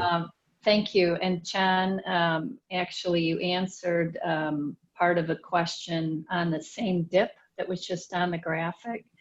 I think it would be really helpful when you give us more detail next month to help us understand why the savings isn't showing up.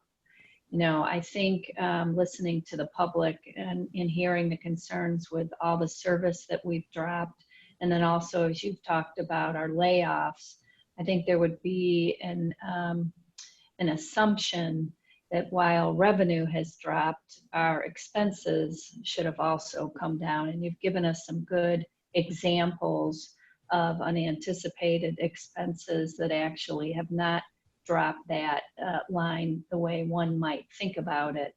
So I really appreciate that you're helping to point those kind of hidden costs out for us. And I really look forward to seeing a little bit more detail on that platted out in August. I think that's going to be really helpful. So thank you for clarifying that for me as well. You're welcome. And we'll be sure to bring as much detail as you would like to see on that next month. Any particular comment you want to make about that right now, John, or just wait for the detail? Sure. Yeah, I will say the one of the main issues why the savings has not been realized until just July, when the layoffs were announced at the end of April, is that our collective bargaining agreement has a period of time that's guaranteed or required before layoffs. And so those layoffs, though announced at the end of April, weren't effective until the end of June. Thank you. Other board members with questions right now? Jesse, go ahead. I'm gonna I've turned on my camera and hopes my computer doesn't freak out the way it did earlier. I had a question about how we're going to be documenting the CARES Act funding. We have this $20 million lump sum, which doesn't fit very well into an annual budget. And I think among the things we heard tonight is a lack of clarity in how that money is being spent. You know, what we're seeing is how much we're spending out, you know, we're planning to spend each year, but I feel like we should be getting also like a running total of like how much, like is there a separate account where that money is being held? Where's that being documented for this budget? Thank you, Jesse. That's a great question. So when the CARES Act funds were made available to us, one of the first things we did in the accounting system is to create new posting accounts for both the revenues and the costs. We created emergency related materials and supplies costs, and we created emergency related services costs in all of the cost centers in our budget. And so what will happen in the budget that comes to you next month is you will see a new revenue line item for the CARES Act funds that are anticipated for the operating budget. And then we'll be showing you in any of our expense reporting where those costs are actually called out. We even, with regard to COVID-19 related employee costs in the payroll system, those are coded separately as well so that we can pull that out for transparency's sake.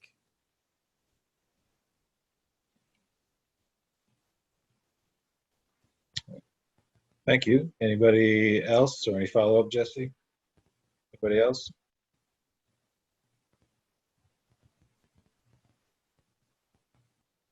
I've got a quick question about the property tax collection.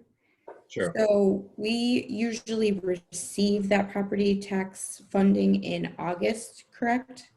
So we'll know by the time the budget is kind of proposed in its final draft if that's going to have a significant impact on at least the next fiscal year. That's a good point, Kyra. You're exactly correct. We normally receive the property tax revenue in July and certainly by the end of August. We've already started to see some of that trickle in.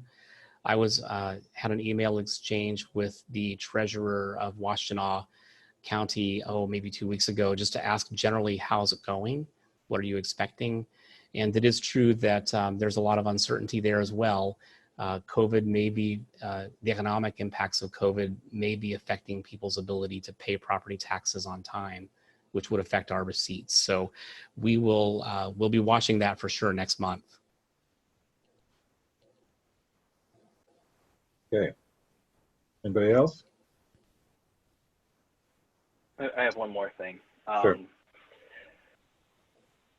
So looking at the in our board packet, page 31, and I'm going off of our first packet. And I think Keith said the pagination stayed the same, but that's where I took all my notes. So I was noticing that there's kind of the CARES Act operating revenue for 2021 was 4.4 million. Anticipated fair revenue was 3.3, and it seemed to me that there was kind of a correlation between the CARES Act funding and the anticipated loss in fair revenue. Maybe it's just a coincidence, but the two numbers seem pretty similar. And stop me if I'm way off base. But looking at that, have you drawn out any budget projections on what our budget would look like if we use CARES Act funding to continue not collecting fares for until, for the next, let's say, six months or 12 months? Yeah, that's a great question. And I sure have. I'm going to share the slides again because I want to point out just one piece here. If you can bear with me. Okay, so what I'm showing here are the planned timing of expenditures in the budget. And so that 4.6 million or so, Jesse, that was on the prior version in your packet was prior to the announcement of Route 47. So those numbers have been adjusted here. And you can see CARES Act money being applied directly to that, that expansion of service. So the CARES Act really are working as a funding source to backfill any gaps in the budget that emerged during the pandemic. So if we reduced fare collection or did not restore fare collection, if no fare revenue was collected, we could use CARES Act funding to backfill that gap. The downside of that is that you're going to see the funding be used more quickly and less of it would be available for further down the road. But this is a decision that we can make. And I think what we're going to need to do is wait until we see what happens with our state budget and the state budgeting forecast before we can make that decision. Truly, we need to, if we find out that the state funding sources are going to be less risked than we may have thought, or more that they're going to become more reliable, we can have conversations about how we can use CARES Act funding to offset any of the operating costs that are there. So that might be something we can talk about a little later on. I guess I think that makes sense. The only thing that doesn't sit well with me is that we said we're not going to have any cents from the state until September, but we're talking about reinstating fare collection in August. So that doesn't really sit well with me. So I think that maybe we should put some thought and discussion into that. Sure, if I can, let me address the issue of the rationale from the executive team in terms of why fare collection, why now. And I want to share with you another slide. So this slide is showing really the earned revenues that TheRide generates from our operations. There's a little bit of revenue that's missing from this slide. It's our advertising revenue, but that's not really passenger related. So I'm just dealing with our fare and contract revenue here.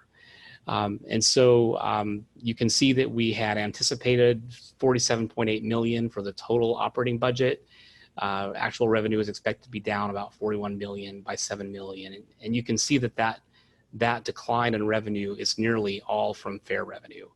So as I said earlier, fare revenue is important to TheRide's budget.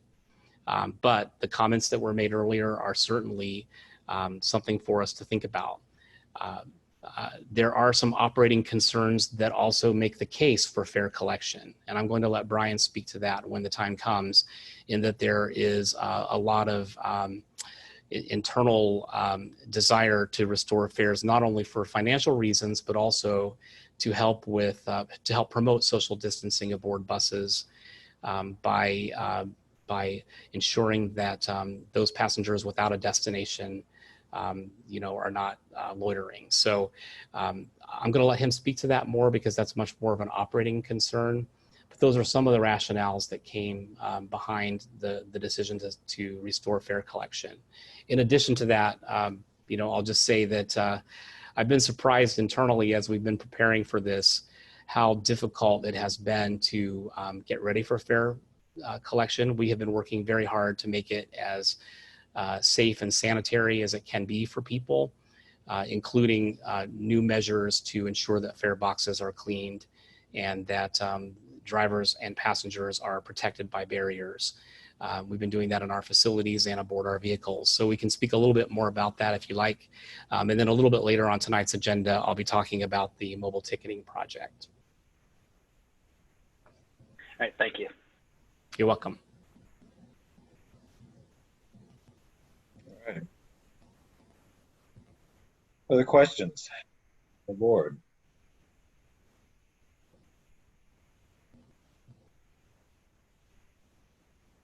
All right. Not seeing anyone then right now, we will go to Brian, I think, who's going to give us a service restoration timeline report. So I'll turn it back over to Brian. Thank you, Mr. Chair. I appreciate the opportunity to present tonight, and we'll get my presentation up here in just a second. My apologies. And what I'm about to share is the presentation for service that you will see, or the public would see as we come up for public meetings this August to outline the routes and to give the details of what we're going to do. It has been an upside down world during this pandemic. It has been something I've obviously never seen in my career. And one of the comments is, as serving as the interim head of planning during this time, I have seen and feel deeply that the concerns brought forward about in informing the public and how we go about getting feedback. It is absolutely upside down to not have that kind of feedback before we would implement anything like this. And this is only in response to the pandemic and only meant to be temporary as we try to get through this stage. So with that, I'm going to start with this presentation. Good evening. My name is Brian Smith. I'm the Deputy CEO of the operations at TheRide. Thank you for joining us for this presentation of our temporary service changes that will take effect August 30th. First and most important, we hope that you and yours are safe and supported during these uncertain times. TheRide's been adjusting to the constantly changing realities of COVID-19 to ensure continuity and safety of our essential services. We are taking a cautious and measured approach to these phase services back in, which prioritizes your safety and that of our drivers and staff. Beginning on August 30th, we will introduce a restructured network of interim routes that focuses on essential destinations and increased frequency on busy corridors. These temporary changes are being made to allow for social distancing and to remain financially sustainable during the pandemic. And while we're not able to restore all of the services this August, we hope to do so once the course of the pandemic and its financial impacts become clearer. Later this year, we will be reaching out for public feedback on future changes and really a representation of what we would normally do in normal times. So in this presentation, I'm going to walk through these temporary route changes. And this is for the public comment when it comes time for these meetings. After our presentation, after I'm done with this, you'll have an opportunity to ask questions and provide comments, time permitting. So I'll obviously be able to take questions from the board. Don't intend to ask for public comment at this point, unless board chair, you'd care to do so. Obviously, raise your hand via the computer. You click on the raise hand icon at the bottom of the screen. During the comment period, we will read off your name and the last 3 digits of your phone number when your line's been unmuted. To raise your hand by phone, you press *9 during the public comment period. And again, we'll read off your name or the last 3 digits of your phone number when the line is ready to talk. Important to note, too, is that in addition to commenting at the end of a virtual meeting, we will have the ability to send us forms online at theride.org/maps-schedules/service-changes by calling 734-794-1882, by sending an email to planning@theride.org, or by mailing a letter to the Ann Arbor Area Transportation Authority, attention, temporary service, August 2020, 2700 South Industrial Highway, Ann Arbor, Michigan, 48104. Going to start by presenting the routes that we will begin operating August 30th. Unless otherwise noted, routes will operate weekdays from 6 a.m. to 9:15 p.m., running every 30 minutes, and weekends from 7 a.m. to 8:15 p.m., running every 30 minutes. To begin with, we have our routes, our mainline routes that travel between Ann Arbor and Ypsilanti. Route 3 will use a revised route, traveling on Huron Street instead of Ann and Catherine in Ann Arbor, and will travel Huron River to Lowell instead of Lafarge, Clark, and River Street in Ypsilanti. Very important here, we have added weekend service to Route 3, so it will run 7 days a week, every 30 minutes. And this is part of the recovery plan where we're stressing that we want to make sure that we offer access to St. Joe's Hospital, and we offer it 7 days a week. Next is Route 4. It will use a revised Route 4A, serving the University of Michigan hospitals on Observatory. It's going to run every 15 minutes weekdays and every 30 minutes on the weekends. Route 5 will use a revised 5A routing and service Carpenter Road to Myers. We've also added 30-minute service on the weekends. Route 6 will use 6A routing, and the Briarwood bus stop will be moved to Briarwood Circle and Plaza Drive. Service will also be increased to 15 minutes during peak hour, and we've added service every 30 minutes on the weekends. And now to talk about routes that will operate within Ann Arbor. Route 22 will operate on a revised route between the Blake Transit Center and Food Gatherers. Buses headed to the Blake Transit Center will use Maiden Lane to Huron Street. We've added 30-minute service on the weekends. Route 23 will follow the Route 23A routing to Plymouth Road Park and Ride lot, and will be extended to serve Traver and Tübingen.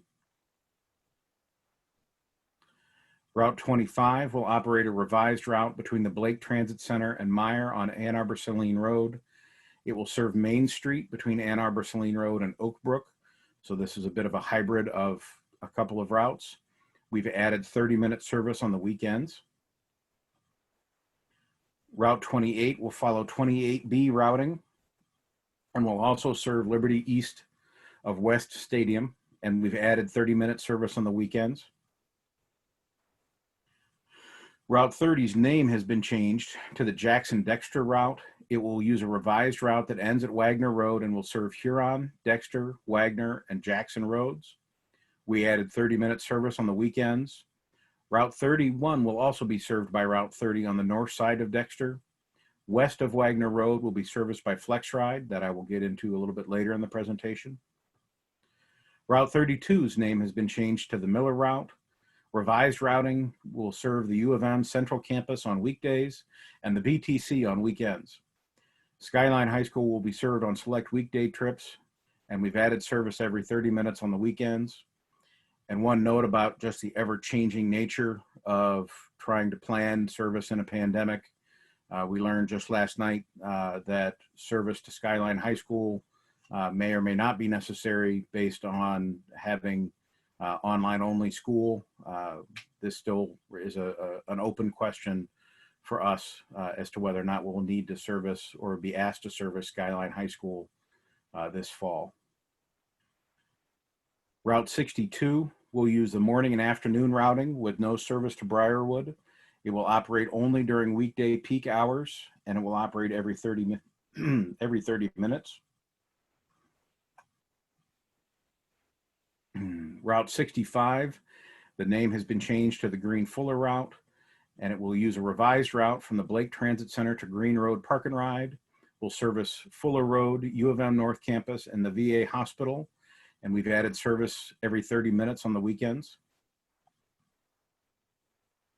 And now to talk about the routes that will service the Ypsilanti area.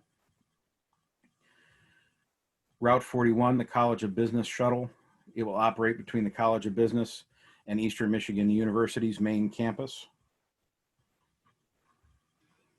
Route 42's name has been changed to the MacArthur Michigan Avenue route, and will use the revised routing that services Michigan Avenue, Ford Road, MacArthur Boulevard, Clark Road, and Holmes Road.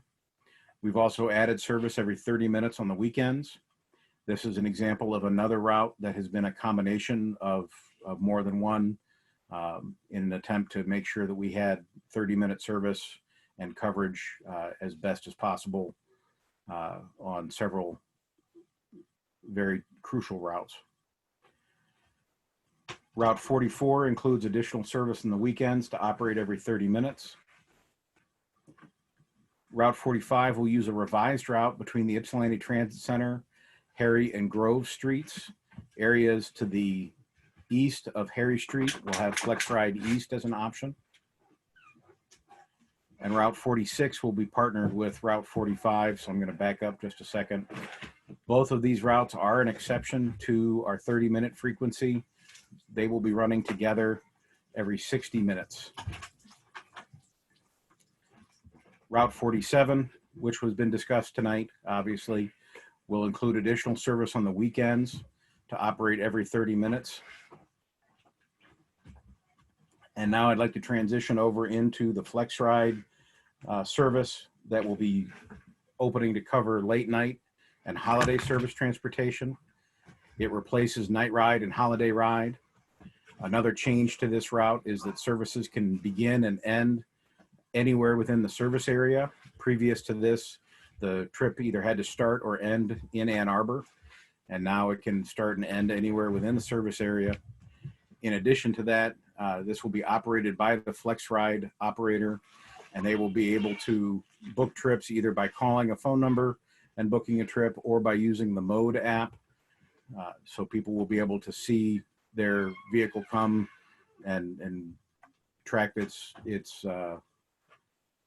arrival just like you would with Lyft or Uber.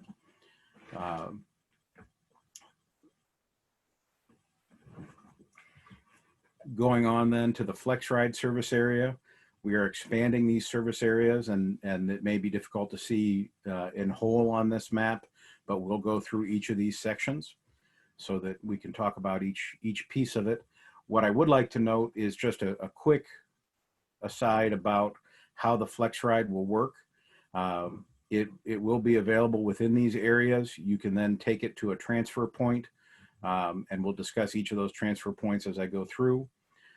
There won't be a second fare to transfer to those routes. You'll be able to get a free transfer in between the TheRide and our fixed route system. And for a place such as Schooner Cove, when we get to that, I'll have some details about how that will work.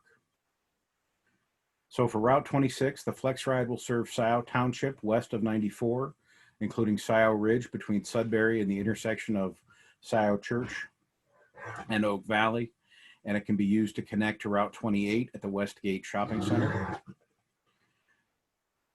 For Route 27 in Ann Arbor, options include using either the Route 25 or 28, and then in Pittsfield Township, the TheRide can be used to connect to Route 25 at the Meyer on Ann Arbor Saline Road.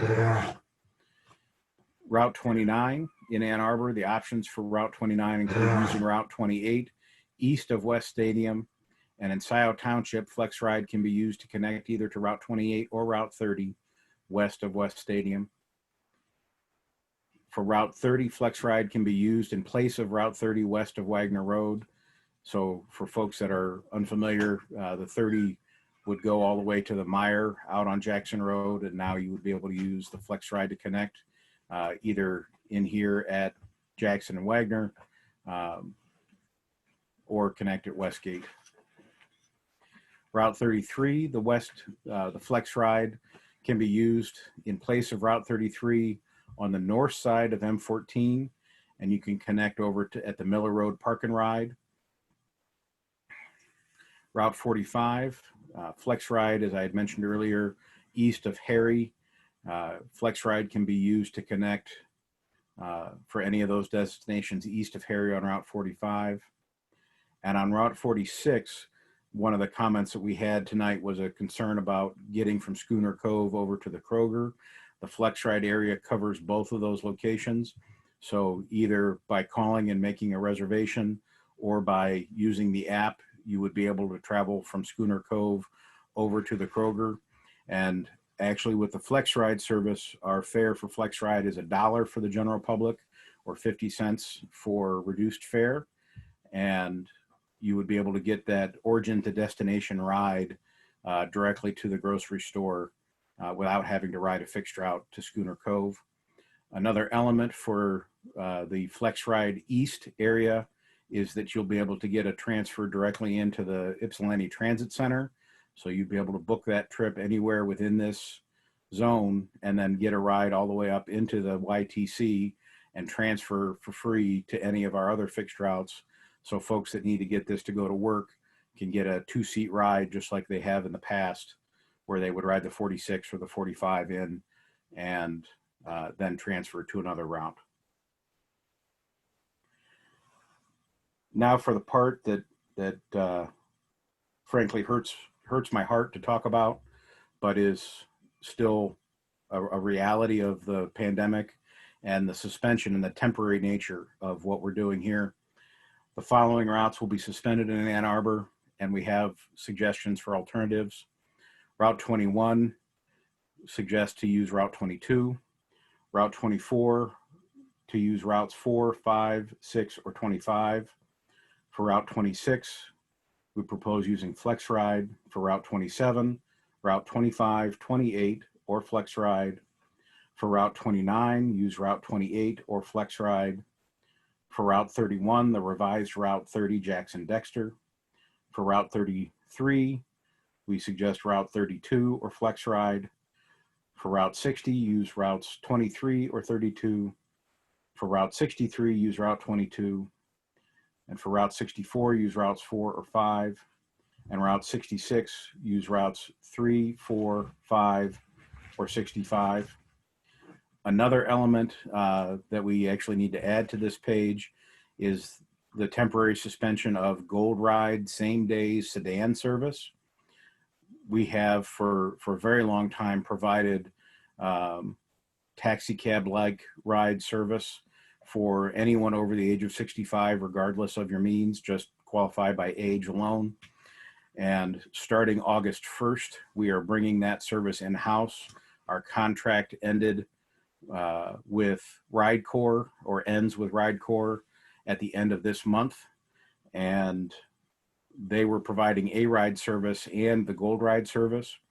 As we bring it in-house, we are focusing on making sure that we can provide that A-Ride service, the complimentary paratransit service that we offer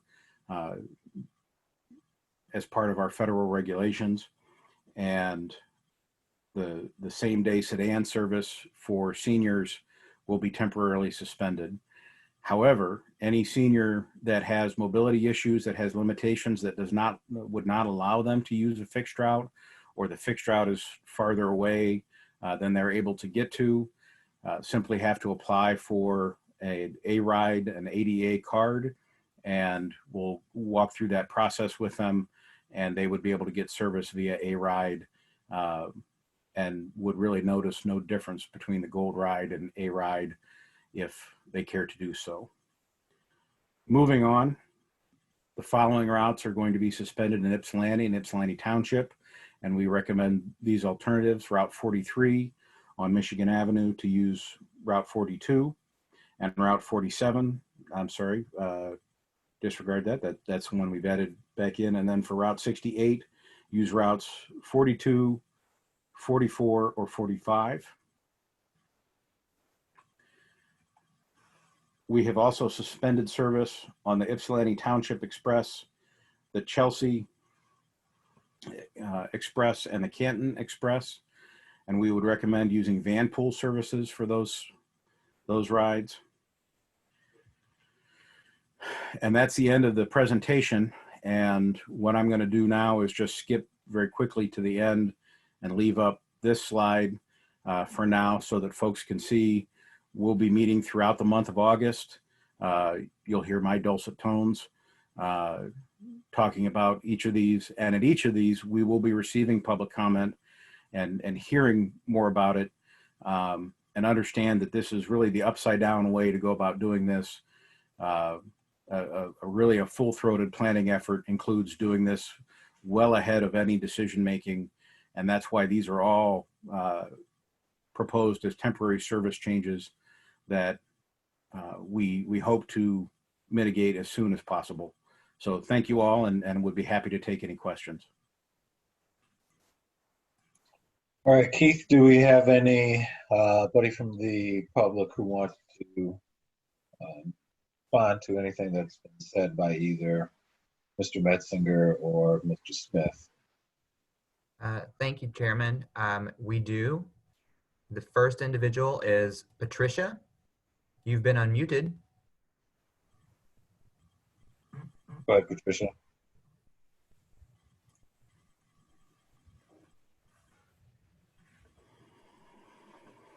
Tricia, you may be muted on your side.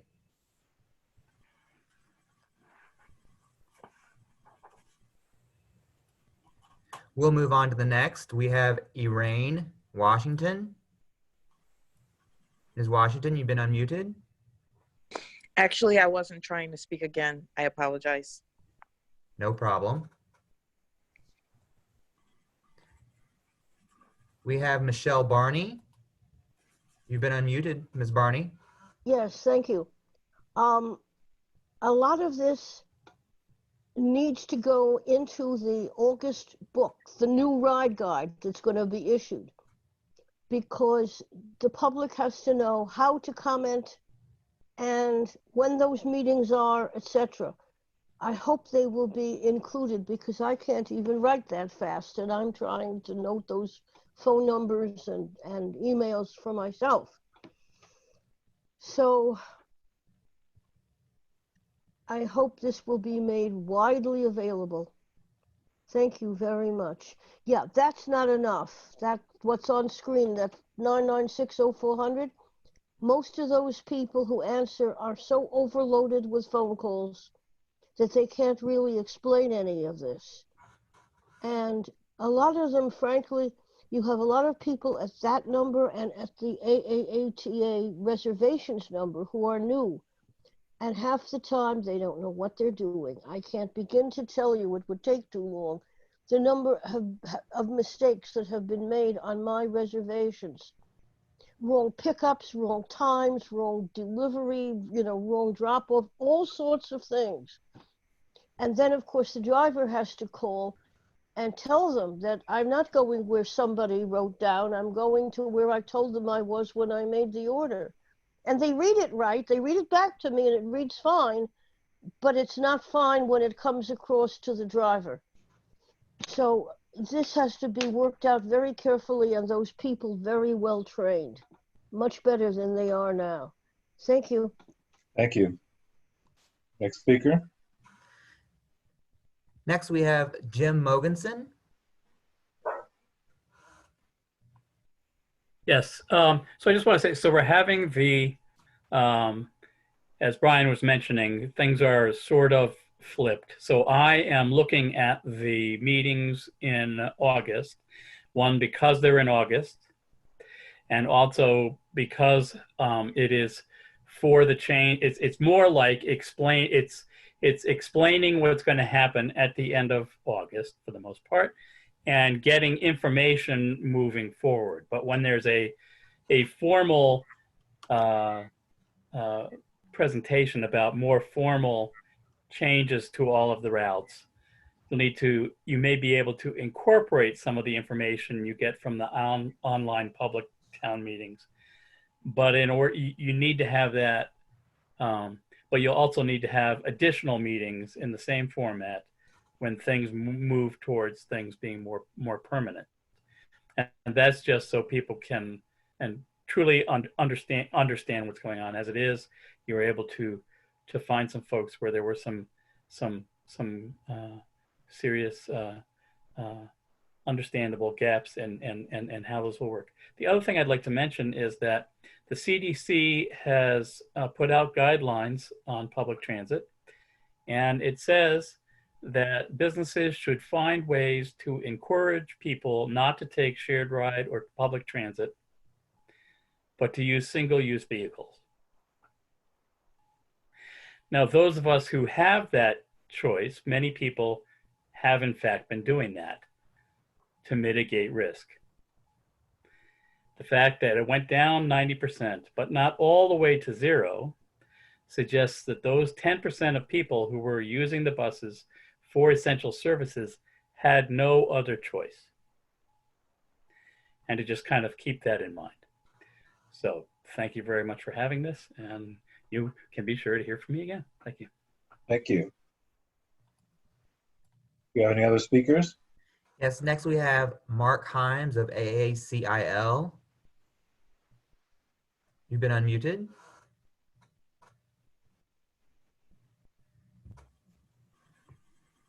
Go ahead, Mark.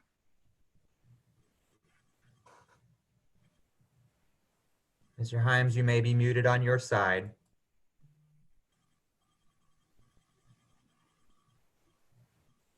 Am I unmuted now? No, now we can hear you. Okay, great.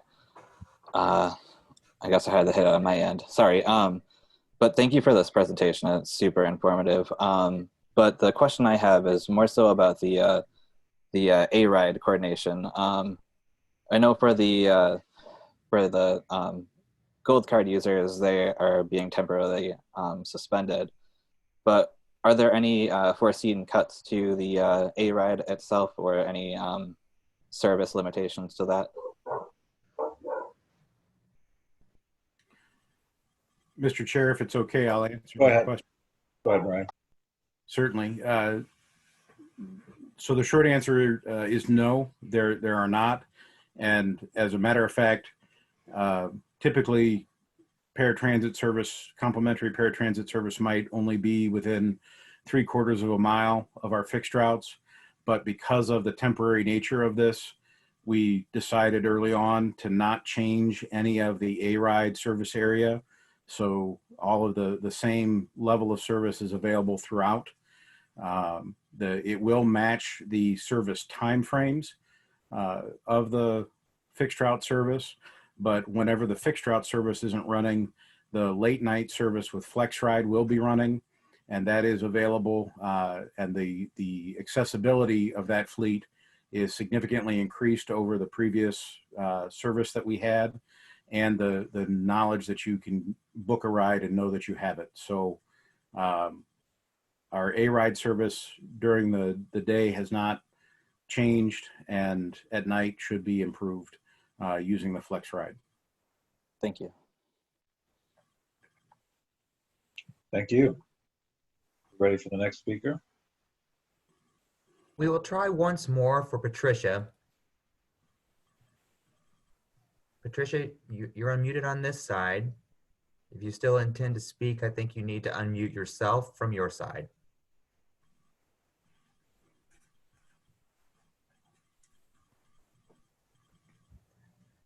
Okay, I think that we'll have to pass on that. I don't have any other callers or written in comments at this time, Mr. Chairman. Okay. So we'll close the additional public comment period. Thank you, everybody who stuck around and for participating and looking in on that presentation. Thank you, Brian, and thank you, John.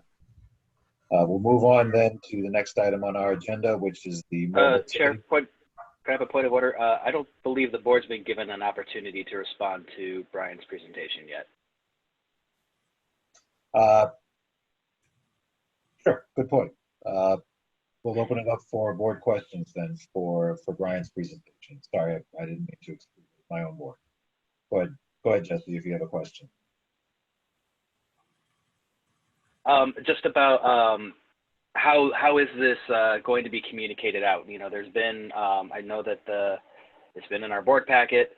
There's been, and I'm on the email newsletter, so I got it that way, but how else are these changes being put out to people who maybe aren't following those particular means of communication?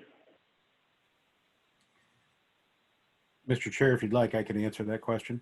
Go ahead.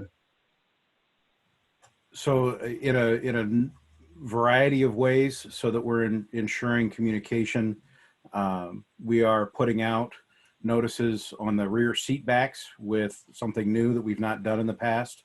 So on the seats, we're going to put a sticker on the back of the seat of every seat so that folks can get that message on the bus itself. We're also going to be having some paid advertising and paid media, both across social media and regular. At each of the bus stops that have changes, we're going to be putting up notices so that the notices are there at obviously at both of the transit centers. In addition to that, we're going to be doing direct mail to targeted communities to let them know about the changes so that we're trying to cover all of the bases possible. Thank you. That's all I have. Other board members? Go ahead, Raymond.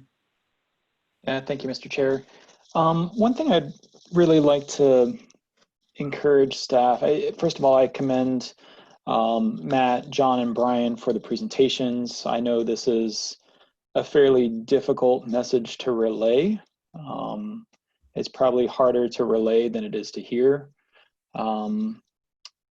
what I would like though, and you have been good about informing us in the past, but I would really like for us to start thinking about, or at least sharing with the board, benchmarks or some sort of performance measure when we will reconsider reinstating service. And what ultimately my point is, and all of you know this, but good transit begets more transit riders. And so when I see that we're going to be suspending upwards of 15 routes, if I counted correctly, 11 of which are in the city of Ann Arbor, that may have long-term dire consequences for the agency. So while I understand we can't operate in the red and we have to balance our books and we need to move, continue to provide a service, we also don't want to lose people that have relied on the system.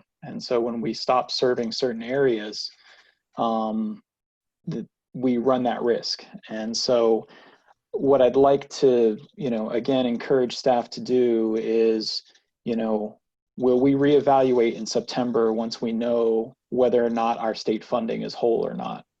Will we, when we reinstate fares, when fares are at 50% of what they were, or 75% of where they were, or up to 100% of where they were, when will we start phasing things back in? Brian and I discussed this a little bit earlier. I don't want to have to wait till August of next year before we consider reinstating routes. And, he assured me that there are going to be some iterative steps that, we can consider before we wait that long for that consideration. But I think the board needs to know that. I think the residents need to know that as well. And the people who depend on our service need to know that.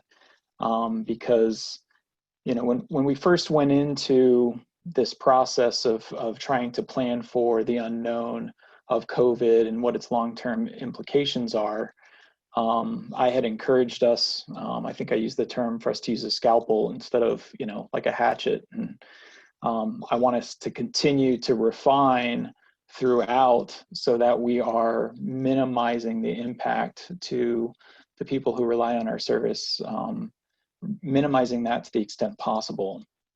John, I should have asked this earlier, but it just kind of clicked. In your presentation, you had mentioned that CARES Act fund, if I remember correctly, and you can correct me if I'm wrong, I think you said fiscal year 20 was in the realm of $2.5 million. Fiscal year 21 was $4-point-something million, and fiscal year 23 was $7-point-something million in operating assistance.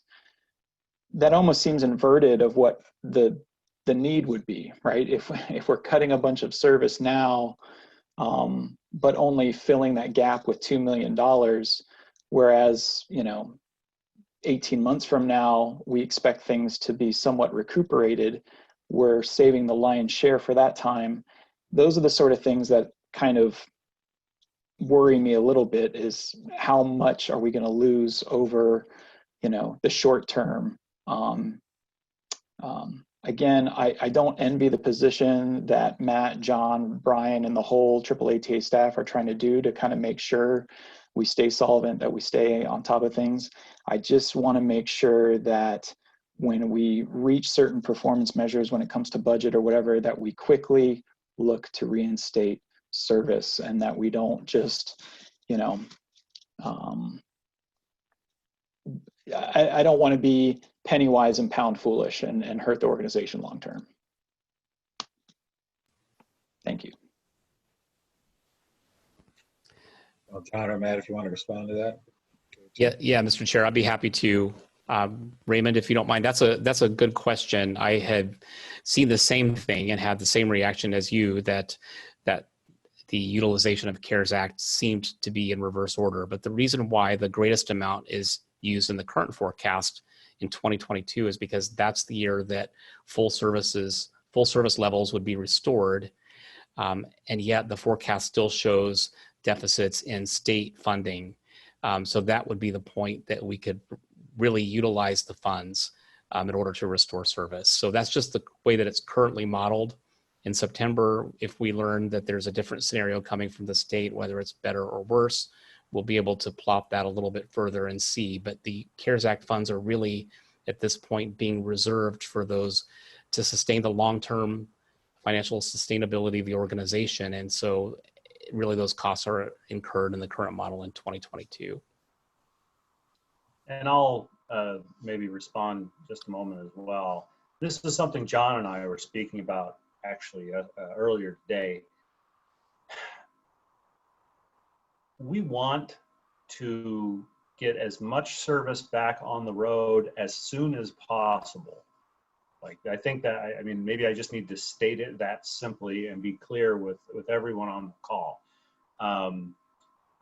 We're not in the business of generating forecasts. We're in the business of putting buses on the road and getting people where they need to go. That's what we're here to do.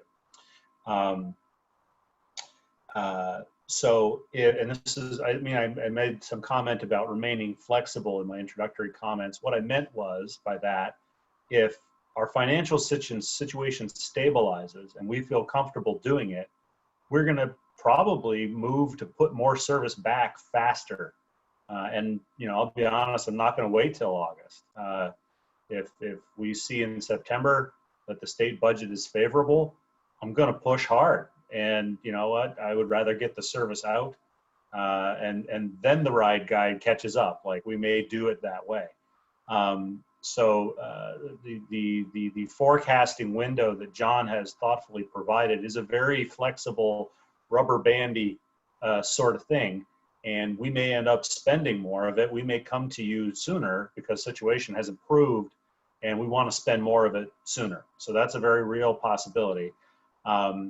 But the second point gets to your question about performance metrics, about how to reinstate services. I'll be honest with you, I've never reinstated services during a global pandemic. It's a new one. I'm not exactly sure what those metrics would be. It may take us a while to puzzle through all of the complexities that are there, but ridership is certainly one part of it. Fare revenue, maybe. How important are those routes to serving essential destinations? You know, Brian mentioned that Route 3 in Ypsilanti connects to St. Joseph Hospital. You know, ridership or not, we felt that that was an important one to increase service to. People of Ypsilanti need to get to that hospital on Sunday, and we're the only way to do it sometimes. So there is a upside down cart before the horse aspect to this whole thing, but we certainly are interested in getting as much service out as soon as we can, and in trying to do so in the fairest, most transparent, rational manner possible. And so I want to explore the idea of these performance markers and see how we can build on that. Thank you. Thanks. Go ahead, Sue. Yeah, I also just want to thank staff. I thought these were really helpful presentations, and your graphics, the images, the charts. Thank you for the time and effort and transparency, I think, that did go into the materials. It got me thinking about the opening of the meeting and Matt really stepping up and showing that staff has been listening and that you've responded to what you have heard from the public, and that you've made some adjustments based on that input. And so thank you for listening and for responding. And it made me wonder, with the list of these August meetings, you're taking more public comments. So just to manage expectations for the public, how are those comments used as you have all these meetings in August? How are they packaged? How are they translated? How will the board get feedback to know what you're hearing from the public? Just so folks have a sense. I appreciated the number of people who attended tonight. Many are still on our meetings, so I know that we have a lot of public interest, and I'm grateful for the time and efforts citizens are also putting into being our partners, helping us make these decisions together. So Matt, could you just kind of explain to us what that process will look like in August? Sure. And I will lean on Brian, and if he wants to say more. And I'm also happy to let everyone know that Forrest Yang is on the call tonight. I'm sure he's going to be an increasing part of those discussions. The conversations in August, yeah, they're partially, as Jim Mogensen was suggesting, about letting people know what's happening in August. But the question I'm most interested in hearing from people on is, okay, what should we do next? What's the next greatest priority? And where are the most important needs that we need to restore service to earliest? We have not been completely comfortable trying to make a lot of these decisions without feedback from the public. As some of our commentators earlier today said, it doesn't feel right. It doesn't feel right to us either. So getting back and hearing from them about what next is probably the most important thing that we want to package up and digest ourselves. These are temporary routes. They're not meant to be here forever. So, I don't know if I want to spend a whole lot of time needling them and tweaking them, or a lot of time on really focused on getting past this into the service restoration. John or Brian, have you had a chance to think any further about specifically how you want to run public involvement during those meetings, collate feedback, particular things you're going to be looking for in that, and maybe Forrest can weigh in after you're done. Certainly. What I would point to is that if you look at our recovery plan, the approach over this summer has been to add service as we find the need. That need has been either with operators calling in that they have a full bus, or people calling us from different places saying, hey, what about, don't forget this, or, you need to add service here.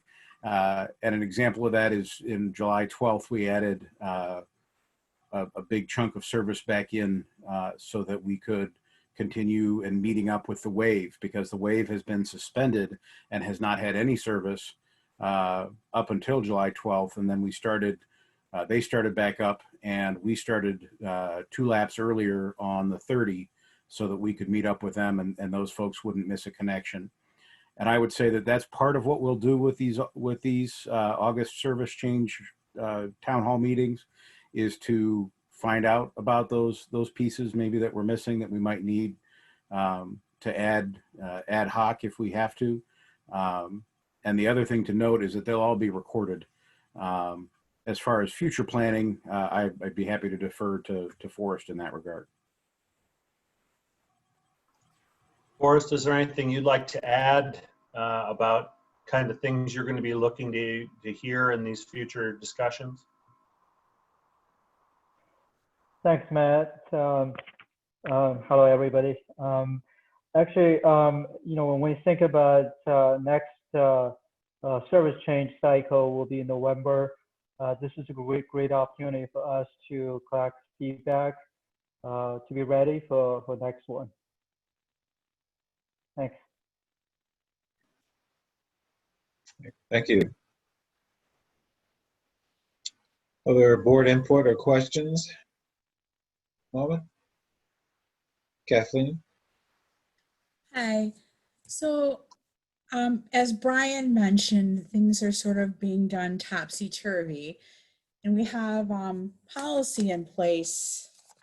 Sorry, I have 2.10.4, which talks about failing to reasonably engage the public, resident stakeholders, and when considering major changes to service programs, fares, et cetera.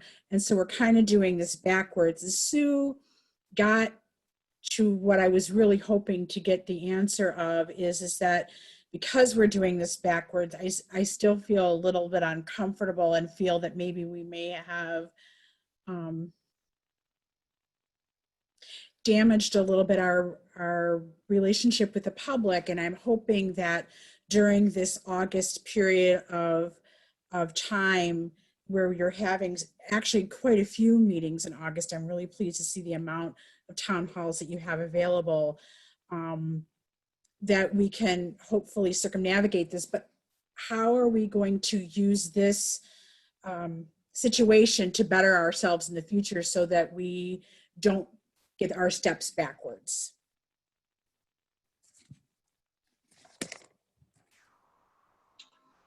So I appreciate the citation of policy and 210.4 about shall not fail to reasonably engage riders and residents before I make a service change.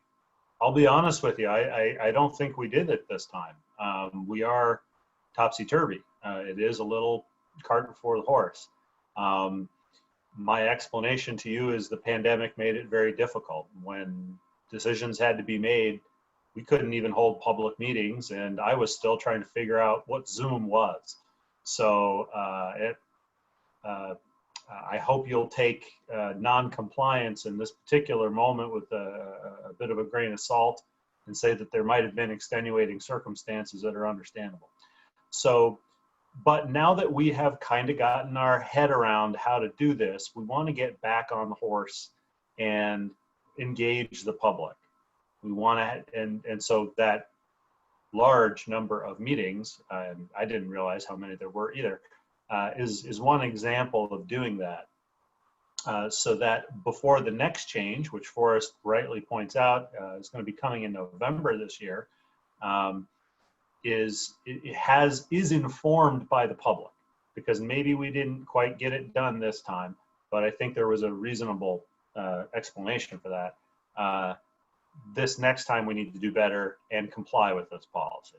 So I think we're, I'll be honest with you, I suspect we're probably still going to be under stay-at-home orders. Public meetings are still going to be problematic. So we're probably going to be relying heavily on technology to collect that information. But as Brian pointed out, we still take mail, we still use phones, and we're still happy to do it the old-fashioned way. I appreciate you speaking to that, because I think it's important for the public to understand. I mean, I certainly can fully appreciate the amount of workload and thought and all the things that have gone into staff and the executive team to make these decisions. It's just, again, it's just so important that we listen. And I think you proved that you listen by reinstating the 47. So thank you. Other board comments or input? Question. Jesse? Yeah. Something that Raymond said made me realize I had a question about the going back to the CARES Act funding. If we don't spend that money, do we have to give it back? I know that's a condition on a lot of grants. Vaccine comes out tomorrow. What happens? We restore full service. What happens to the rest of that money? John? That's a good question, Jesse. The reality is we will spend the CARES Act funds, but technically, let's speak about it in terms of FTA regulation and what rules are there. So when it was awarded, it was basically transferred to what's called Section 5307, which is a formula, and all of the rules for 5307 apply to the use of the CARES Act funds. And so 5307 funds are available for 5 years from the year that they are apportioned.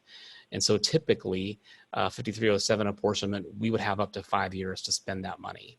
That does apply here. However, if you go to the intent and the purpose of the CARES Act, which we will align our work with and comply with, it needs to be spent much more quickly than that. And so, the current forecast does show a rather slow burn. Certainly, once we know more, we can begin to be more bold with our plans to utilize those funds. And I want to jump in as well as I might. What you see in John's work and Brian's work represents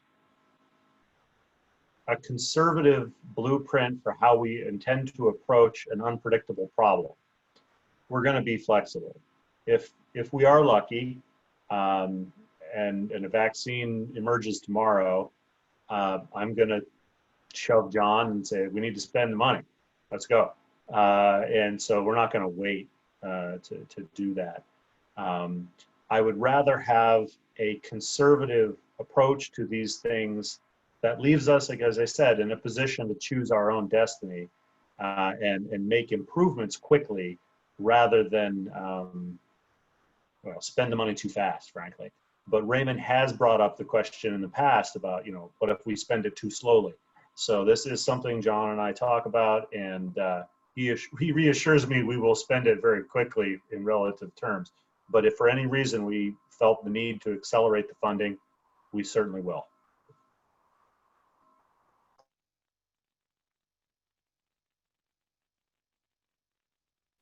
Other board questions or input?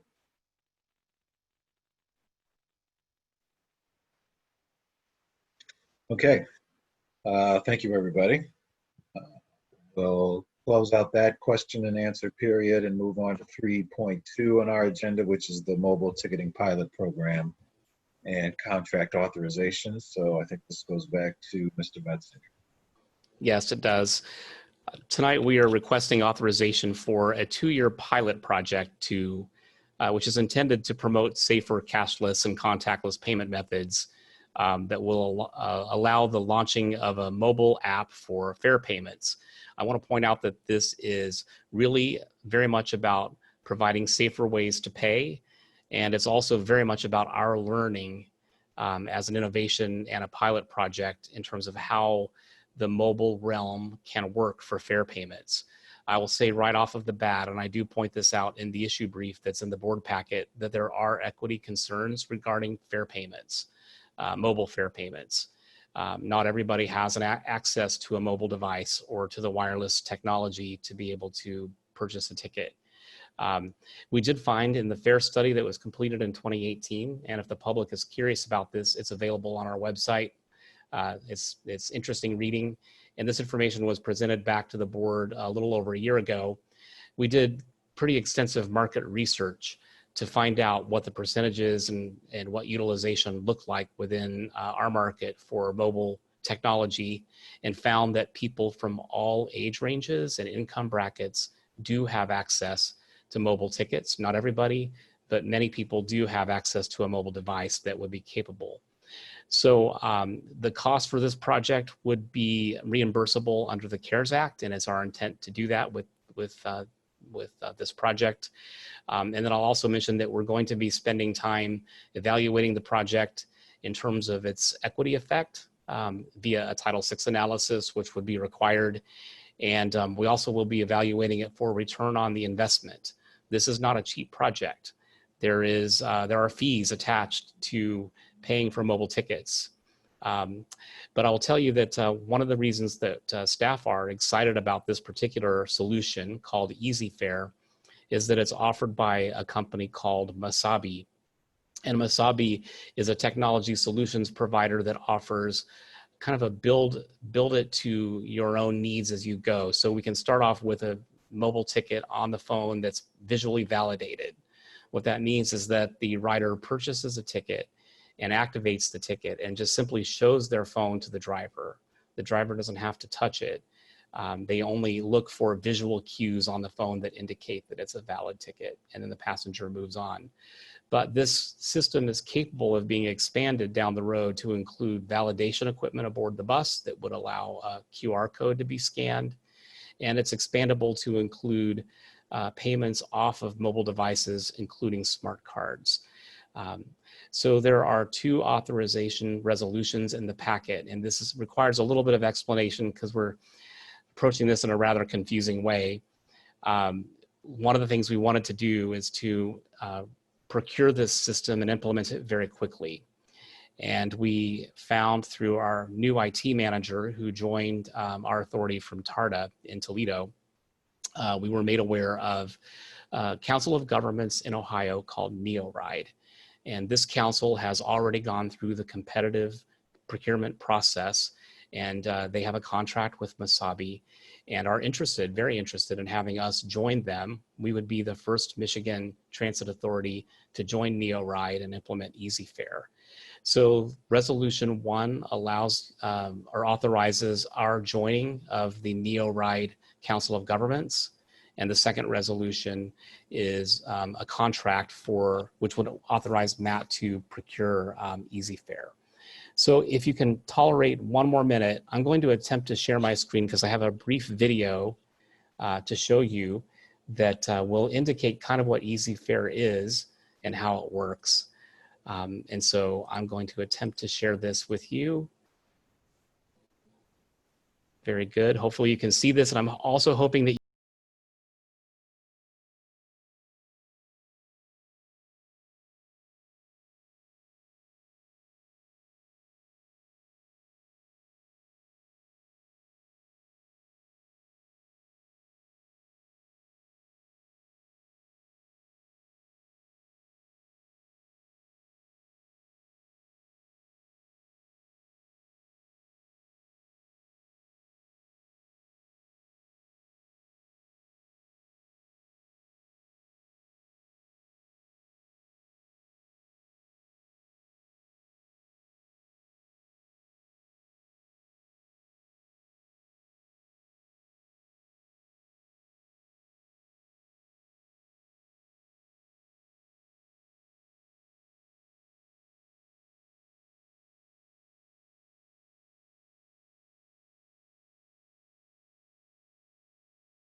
so hopefully you all enjoyed that. It gives a pretty good overview of what this will do. And I'll just point out two other kind of cool pieces of this if you're a tech wonk like me. You'll also be able to purchase fares in the Transit app. Transit is an app that many of our riders are already using today to plan transit trips. And then recently, Easy Fare has announced a partnership with Uber. So those riders in the community who are planning an Uber trip can be offered the capability of buying a transit fare within the Uber app. And so with that, I'll stop and be available for any questions. We are asking for the board to please authorize us to move ahead with this project. Thank you. All right, thank you, John. We have two resolutions, as John mentioned, in our packet. One is to join the TheRide, and the other is to for the procurement of the Easy Fare. Any discussion or questions about the resolutions themselves before we put them in the motion for vote? Roger? Yeah. On the fees, there's this $15,000 annual fee, and then 7.9% of the fares plus the credit card charge. And if you can get less than 2%, let me know where you're getting it from. So we're going to pay 10% of all the fares. And what do you have an idea of what percentage of our total fare revenue this might amount to? I do. Yeah, I do, Roger. I'm glad you brought that up. You're right. I estimated it at 10%. And so that would be in normal times. I estimated it to be upwards of $300,000 if, say, 60% of our riders used a mobile ticket. This is, again, it's a pilot project. We're going to learn about the market and how many riders will actually use it. But we did think that it could go over the $250,000 policy threshold for award, which is why we decided to bring a resolution to you. I will say that part of our return on investment analysis will include an impact on ridership. Did more riders choose to use public transportation because they didn't have $1 in their pocket, but they did have a smartphone, and they decided to hop on the bus instead? so additional fare sales and ridership could be a way to see return on investment. And another piece that we still need to quantify, but we'll do that, is to understand the lower cost of handling traditional fares. We do have a cost related to printing bus passes and distributing them and counting the cash and collecting it from the fare box. Fare boxes themselves are very expensive technology. So our analysis will look at the ROI for this project on a whole scale over the 2-year process. Thank you. Kathleen, go ahead. I think you're next. So I know that you said that the study showed that most people had access to smartphones, but my concern is that while that may be true, a lot of folks don't necessarily have access to banking. They don't have checking accounts or whatever because their income just doesn't allow for it. Are we going to, with this pilot program, are we going to do both? So we're not going to say we're only going to do easy fare, but we're also going to fare collect the other way. How are we going to handle everyone? Of course. So it's a good question. So for the mobile pilot project, we're not going to be able to offer a cashless way to buy a mobile ticket. Riders will still be able to use cash in the traditional way to either pay a fare on the bus or to buy a bus pass at one of our sales offices. A future implementation, and again, I want to point out this is a pilot project. There are some inequities here that we need to learn about and be able to figure out how to mitigate, because you're absolutely right. There is a higher incidence of people who are not banked among minority populations. And so this is a concern. One of the things that we love about the Mesabi solution is that down the road, a little further on, if we can implement a smart card as part of this or on our own, we would be able to offer the ability to go, for example, into a 7-Eleven store and digitize cash onto a smart card or a mobile device. This is technology that already exists, and a lot of transit agencies who are using this solution are already doing that. So this opens the door for us to be able to implement a solution like that a little further down the line. Rich, I think you had a hand up. Yeah, actually, I had a couple questions. One actually kind of plays off what Kathleen was talking about. Do we actually have statistics around actual mobile device usage in particular the 48197, 48198 area, and just overall like our coverage, right? I mean, that would be some information I think would be useful. And this is mainly because of some projects that New Foundry has done in the past. We found that actually 48197, 48198 actually had a very low mobile device availability. Like they had cell phones, but a lot of times they're not smartphones. So that's kind of the big differentiator. The other is that based on what I'm reading in the packet, this is something that if we as the board say, yes, we want to do this, like the triggers pulled, you're going to start doing this pilot. And I wonder if Mesabi would be willing to at least waive that $15,000 annual fee, because I think that just based on the information we got earlier in this meeting, the ridership, I don't think is going to be at a high enough level to really give us any true data that we can really make judgments or decisions off of, even after 2 years. Like we're not expecting our ridership to really increase to normal levels. I don't know when, right? And so we're gonna have this 2-year pilot program, pay $30,000 to this plus the fees, which I don't know if, like, to me, that's not going to be a large amount just based on what we think the ridership is going to be. So maybe they can just waive that. Let us at least try this, play with it. And then after that 2-year or whenever COVID kind of leaves the building, we can then maybe start working with them to enact that annual fee and actually get some real data we can work with. Very good questions, Rich. Thank you. So with regard to negotiating with Mesabi, I do believe they would be in a position to negotiate with us on this. We've had several meetings with them already, and they seem to be very interested in doing business with us and doing business in Michigan. Typically, when a contract is authorized, whether the board does that through a resolution as they are tonight or in the regular way, which is by authorizing a contract with the budget, that's the beginning point for us in building that relationship. And I can tell you that in our procurement process, we always go back to the vendors and negotiate hard, and we will intend to do that in this case as well.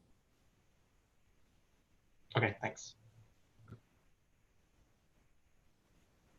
Did you respond to did you get your question answered, Rich, about the smartphone usage or rates? Yeah, I saw on Notterhead that they were looking to that, so I just took that as a yes. Great. Kathleen, do you have a follow-up? I did, and now I don't remember what it was. I'm sorry. All right. Anybody else? Raymond? Yeah, I just want to say I'm pretty excited about this. In a past life, I worked for an agency that worked with Masabi on a mobile ticketing app, and it was pretty well received. Masabi is kind of a leader in this space. The other thing that I think all the concerns that have been raised are definitely well-founded, both in terms of the fees that are being paid and how accessible it is for either people who don't have smart devices and or who aren't banked. But I see it a little differently. I think what this does is it offers a new option, a new fare collection option. As John mentioned, there's still going to be the traditional fare box that people have always used, but now you have another option. And where I think this is an important consideration is, a lot of communities are trying to figure out how to do seamless integrated mobility, how you can transition from different types of mobility. So from a bus to Uber to e-scooter to e-bike to whatever the case may be. And when we start kind of really advancing these options and making some of these smart options available, we may attract new riders to our system. We may actually have better connections with other transit agencies and really start thinking about regional connectivity. And so while maybe not everybody has the system, if we can demonstrate that it works and we can get other people to kind of integrate in with it, I think it could really open up a lot of opportunities and a lot of doors. So I'm excited about this. I'm happy to see that staff is looking into it. I think a pilot is a good approach. If it doesn't work for us because it doesn't scale to our size, then we'll learn that. But I think it's an exciting opportunity, and I want to thank staff for looking into it. Thank you. Actually, so totally support that. And that's actually, I think, why I was making my comment, is because I want to make sure that we have enough data that when we do make a decision, we're not saying like, well, it doesn't seem like it was very well received when we didn't really have the ridership to work off of it. Good point. Jesse, do you have a hand up? Yeah, I had a quick question about the TheRide. Are there any sort of obligations or strings attached to joining that organization? Yeah, it's a good question. So TheRide it's a council of governments. I believe now 15 transit agencies in Ohio and Kentucky are part of this. And not only was Mr. Mike Blackson, our IT manager, excited about joining this, but also our purchasing manager, Michelle Whitlow, was excited. And the reason for that is that TheRide is leading the way in this part of the country in terms of bringing transit agencies together for the purpose of procurement. And they're working on several projects that we could take advantage of as being part of their organization. So we'll have a seat on their board, and we'll not only be able to participate in this project, but we'll be able to help shape the future workings of TheRide.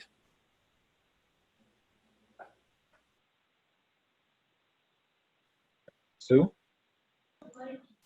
I had just heard one of the comments from public comment was regarding our LAC meetings and that we've had to cancel a couple. I wondered if the LAC's been consulted with this, and if not, will there be an opportunity for their consultation to be somehow coordinated? I'd like to know their reactions. If I might, I'd like to respond to that. Our LAC meetings have been a great strength, and traditionally they met monthly in a very crowded room full of people, some of whom who have pre-existing health conditions. I will accept responsibility for suspending the LAC meetings. I did not see how we could do them safely. For a while now, I've been thinking we need to start to begin to find a way to hold them again. I don't know how Kathleen has felt about that, but it's just one of those things that I've been wanting to get back around to doing. And this might be one way, a great agenda item to bring to them, to ask them what their thoughts are. No, we haven't been holding LAC meetings, so we haven't had a chance to ask them. But as soon as we can figure out how to restart them, this would be a good thing.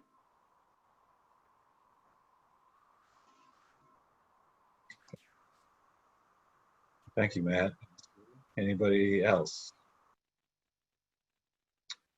For my part, I think this is going to dovetail nicely into the 2.8.5.6 discussion we're about to have in a minute about technology and innovation. So dovetails nicely into that. So in any event, we've got two resolutions here.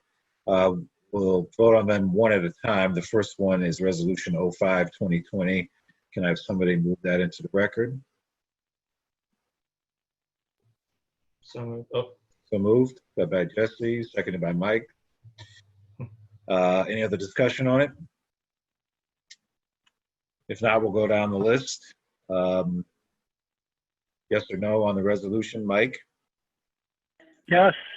Rich? yes. Yes.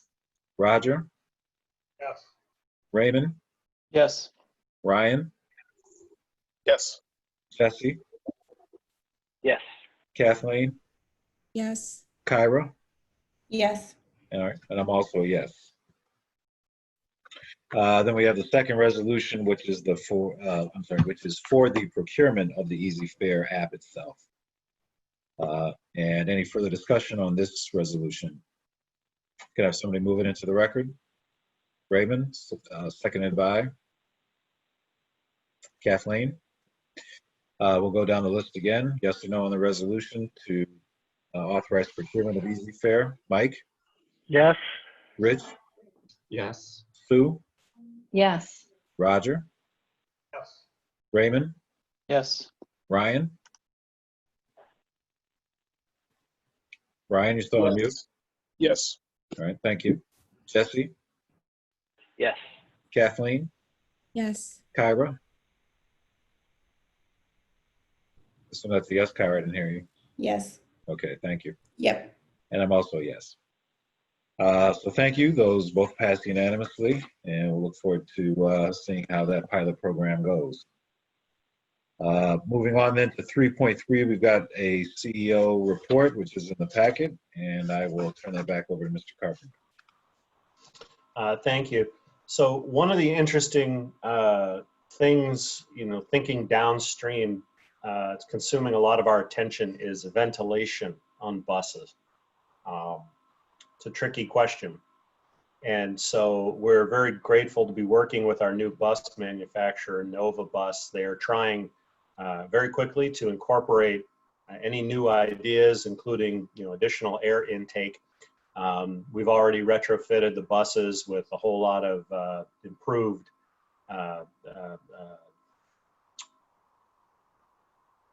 I'm blanking on the name for the air scrubbers. Filters. It's getting late, sorry.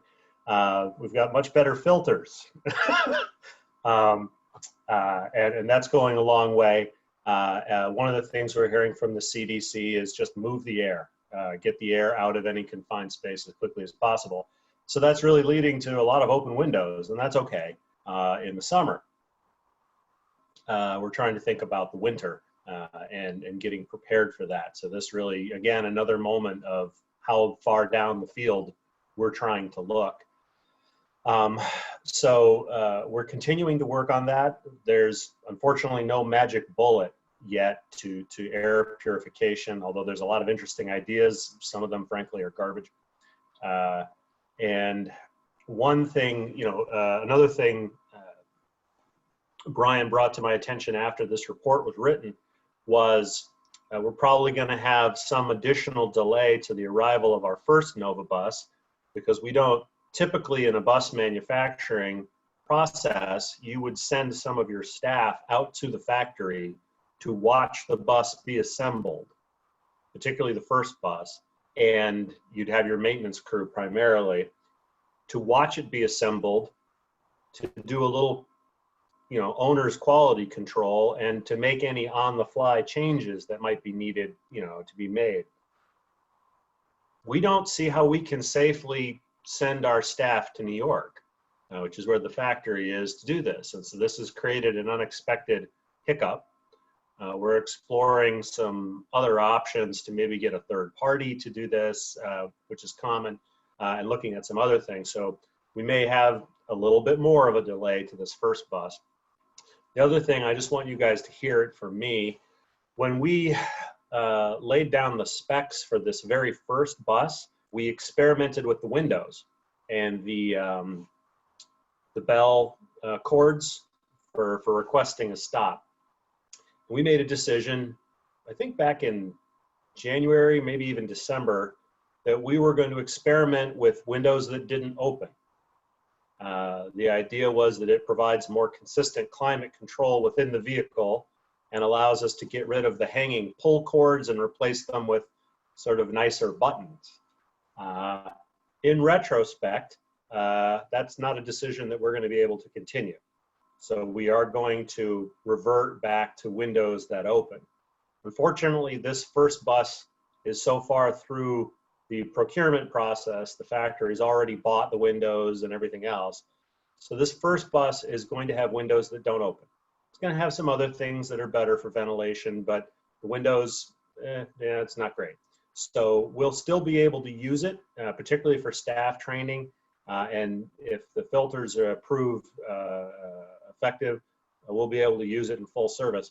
But in the future, I just don't want you to be surprised if you see windows that don't open on this first bus, and know that we've already kind of changed our minds to go back to windows that tilt open.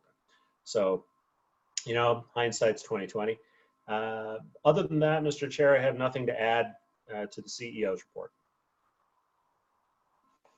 Any questions on anything Matt just talked about regarding the buses or anything else in the packet?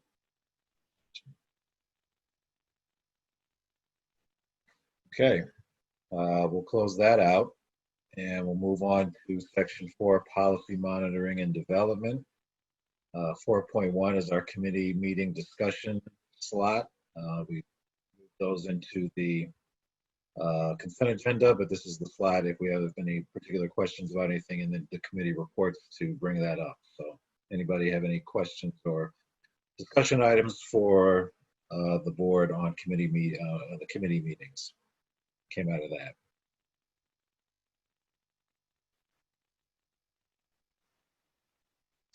Okay.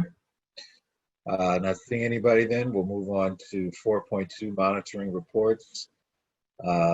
We have a couple of policies up for discussion this evening. The first one, these are kind of retreaded from last month. First one is policy 3.6.4. This is the one that states board committees are to avoid over-identification with organizational parts rather than the whole. I think we've discussed at length how our committees are set up exactly to be identified with certain parts of the organization. And so this didn't make a whole lot of sense. We can, of course, rediscuss the issue at length if anybody would like to have further discussion on it. But I think as seen in the committee reports from the governance committee, hopefully everybody had a chance to read that. Our recommendation is going to be to eliminate this policy altogether. So I'm going to probably open it up for discussion and then probably have a motion to eliminate this, and then we'll end up renumbering section 3.6 in our policy manual. But are there any questions, discussion, debate on potentially eliminating or doing something else with 3.6.4?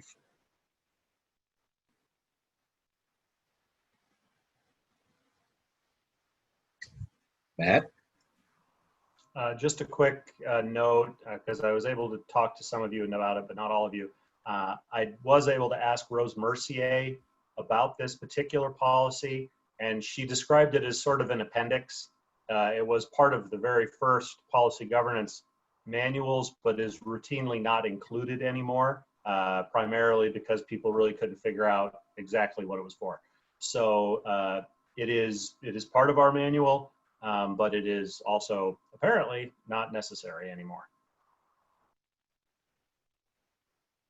Anybody else? All right, then I'll put a motion on the floor myself to eliminate 3.6.4. Can I have somebody support that motion? Roger. Any discussion, debate on 364 further? If not, we'll go down the list and vote yes or yes, meaning we will eliminate it. No, we will not eliminate it. That's the motion on the floor. So yes is for eliminate, in favor of elimination. No is not in favor of elimination. We'll go down the list. Mike? Yes. Rich? Yes.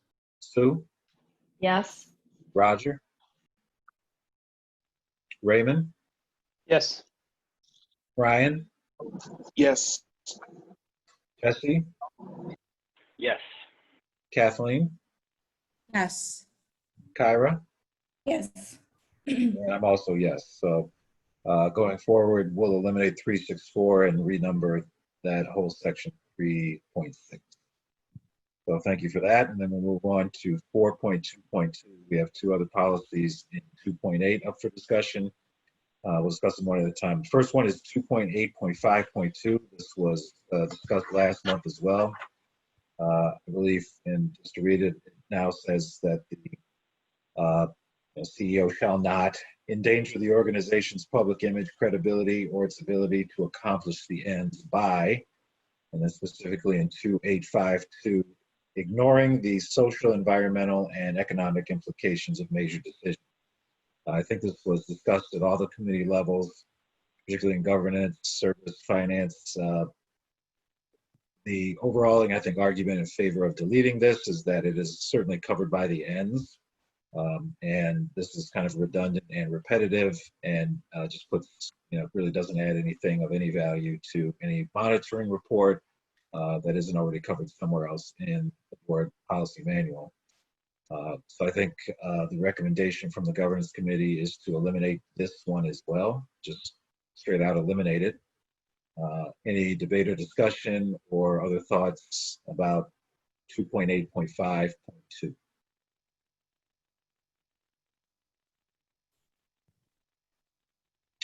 All right, I'll put a motion on the floor to eliminate that one as well, just simply delete it.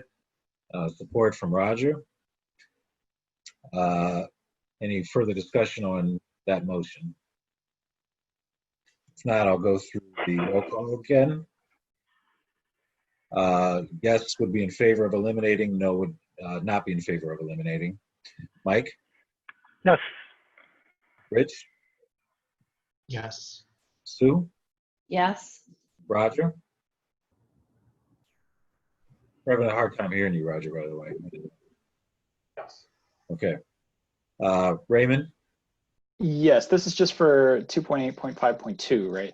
Yes, correct. Then yes. Brian? Yes. Jesse? Yes. Kathleen? Yes. Kyra? Yes. And I'm also yes. So we will eliminate that one from the board policy manual as well. Then we also have, coming back from last month, 2.8.5.6. This was talked about, I think, in all the committees as well, governance, service, and finance at a committee level. The text of it reads, again, endanger the organization's, the CEO shall not endanger the organization's public image, credibility, or its ability to accomplish the ends by, specifically under 2.8.5.6, ignoring exploration for innovation or opportunities that open capacity for the organization. This was debated, I think, at all the committee levels, and several suggestions were made, including one, there's several things we could do here, and various things were suggested. One is eliminate it altogether. Two is reword it. Three is reword it and move it to communications.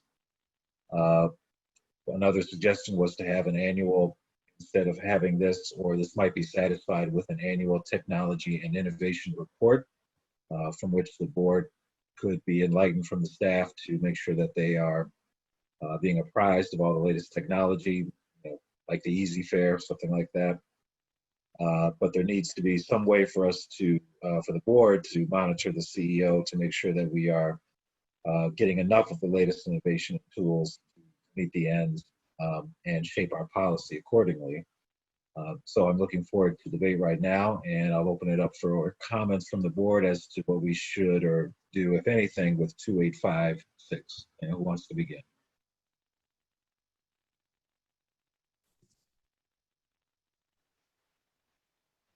Roger, go ahead.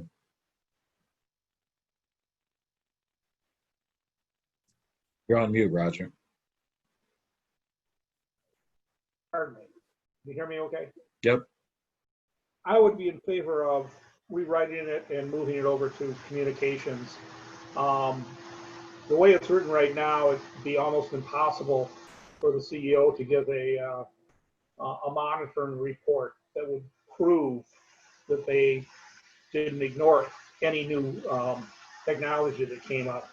But I think it's good for the board to be informed of what major trends in technology are taking place on an annual basis. So I don't have language written, but that would be my preference. Thank you. Others? Raymond? Yeah, I think at the last board meeting, I appreciate Roger's suggestion. I had opposed the outright elimination unless we figure out someplace else to put this. I'm not, and let me clarify kind of where I'm coming from. I'm not necessarily looking for a broad spectrum. What is all the technology out there? What is it we're pursuing versus what is it we're not doing? What I'm more interested in hearing from staff, whether that's annually or through some other reporting mechanism, is similar to what we heard today about Easy Fare. What are the things that we have actually pursued? I think in the past year, because of the other hat I wear, I've been aware of, the agency's pursuit of things like transit signal prioritization, looking at the Phoenix Rising pilot, the wheelchair securement pilot, the humanizing autonomy pilot. I don't ever remember seeing any of that being reported to the board. Maybe I missed it. Maybe it was buried in a staff report somewhere. But the point I've always been trying to kind of drill home is, Ann Arbor is a home for technological advancement, in large part because of some of the research that's happening at the university or universities and colleges. And TheRide benefits from that. Some other local agencies, including the city and so forth, benefit from that. And I think just hearing what those are from time to time is good. And so that's all I really want to make sure we capture somewhere is, what did we experiment with? What did we learn from it? What worked? What didn't work? Is it going to transition us in a new direction? If not, why? So as long as we can find a place for that sort of reporting mechanism, I'm more than happy to, eliminate it here, but as long as we show it somewhere else or have something in place that talks about innovation, that's where I'm looking for it.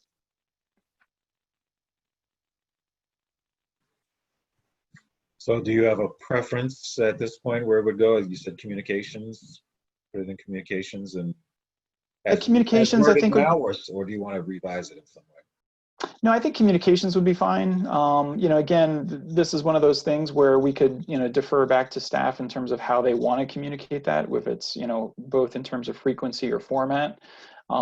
That's all fine. But I still want it reflected somewhere just so that we don't lose it. And again, I agree it probably doesn't belong where it currently is, but as long as we have some sort of commitment that we're going to keep the board informed of some of the things that we've pursued, that's what I'm looking for. Okay. Others?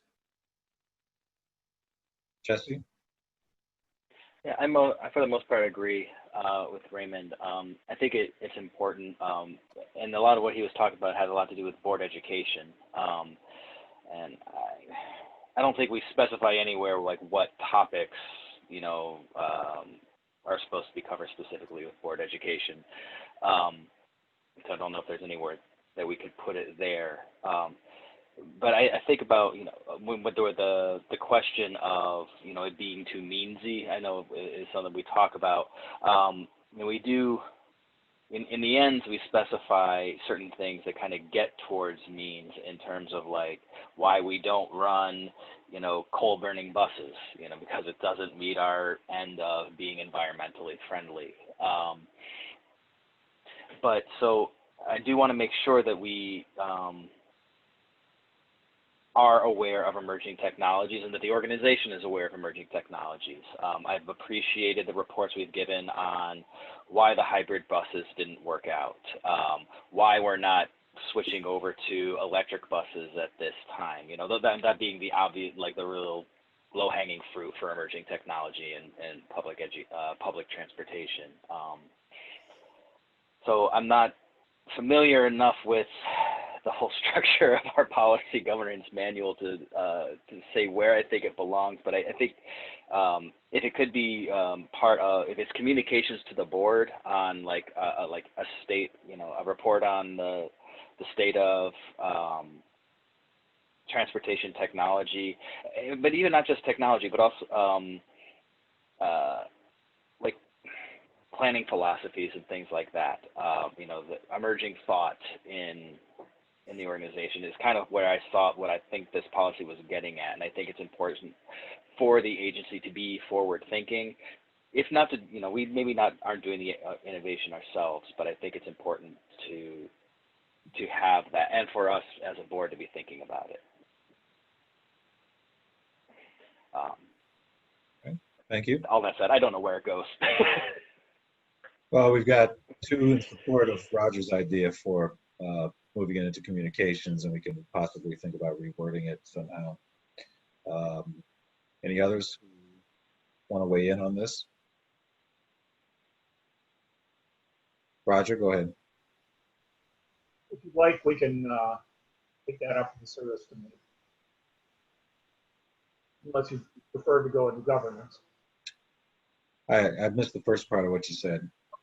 I volunteering to have the service committee take that up on rewriting it and putting it in under communications, unless you prefer to have governance do that. I think service is the perfect place. Who else? All right. Any other opinions on this issue? So why don't we put a motion on the floor then? Who wants to move to,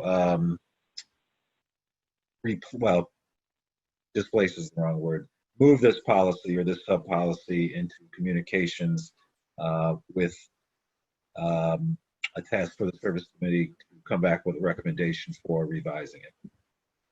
Do we really need a resolution on that? Couldn't we just come back with a proposed change?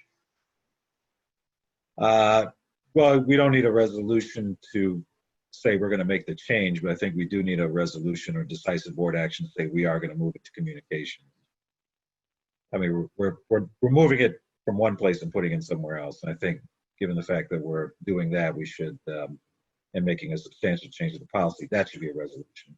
So we can shorten the resolution to say we're going to move this into the communications part.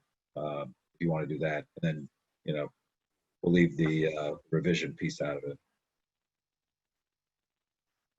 How's that? Considering we just had the monitoring report on it and Matt's not going to have to do any work on it for a while, might make sense for service committee to write it and then we just have it all be part of the same motion when we've done it. Otherwise, we're just going to have the same policy hanging out in communications, and it seems like we're not necessarily happy with the policy as it is anyway.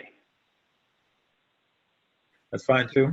You want to wait to, I mean, as long as it doesn't get lost as an agenda item. If we don't vote on it tonight, my concern is that it gets kind of put at the bottom of the pile. But as long as the service committee is going to be diligent in working on it, and why don't we say in probably within 2 months, can we get a report back from the service committee? Would that be all right? Or 3 months? Maybe sooner, but yes, we'll take it up and make sure it's on the agenda in the next committee meeting. Okay. Yeah, as long as we don't lose sight of it, then, you know, we don't have to make a resolution tonight. Any opposed to that idea? Okay. So I think that's it for section 4, policy monitoring and development. Closing items, I don't think we have, well, I don't think we have emergent business on the, we should have emergent items on here. Do we have any emerging items that anybody wants to bring up? If not, we'll go to closing items. You see our topics for the next meeting. Q, our quarterly report, service and finance, the chief governance officer role policies up for review. And anything else that somebody wants to bring up, John? Yes, I would just want to be sure that we don't miss the scheduling of a public hearing for the budget next month. Okay.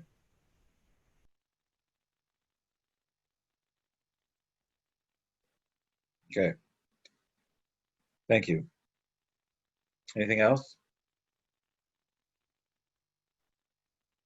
All right, if not, we'll close 5.1 and go back to 5.2, which is our last public comment period for the evening.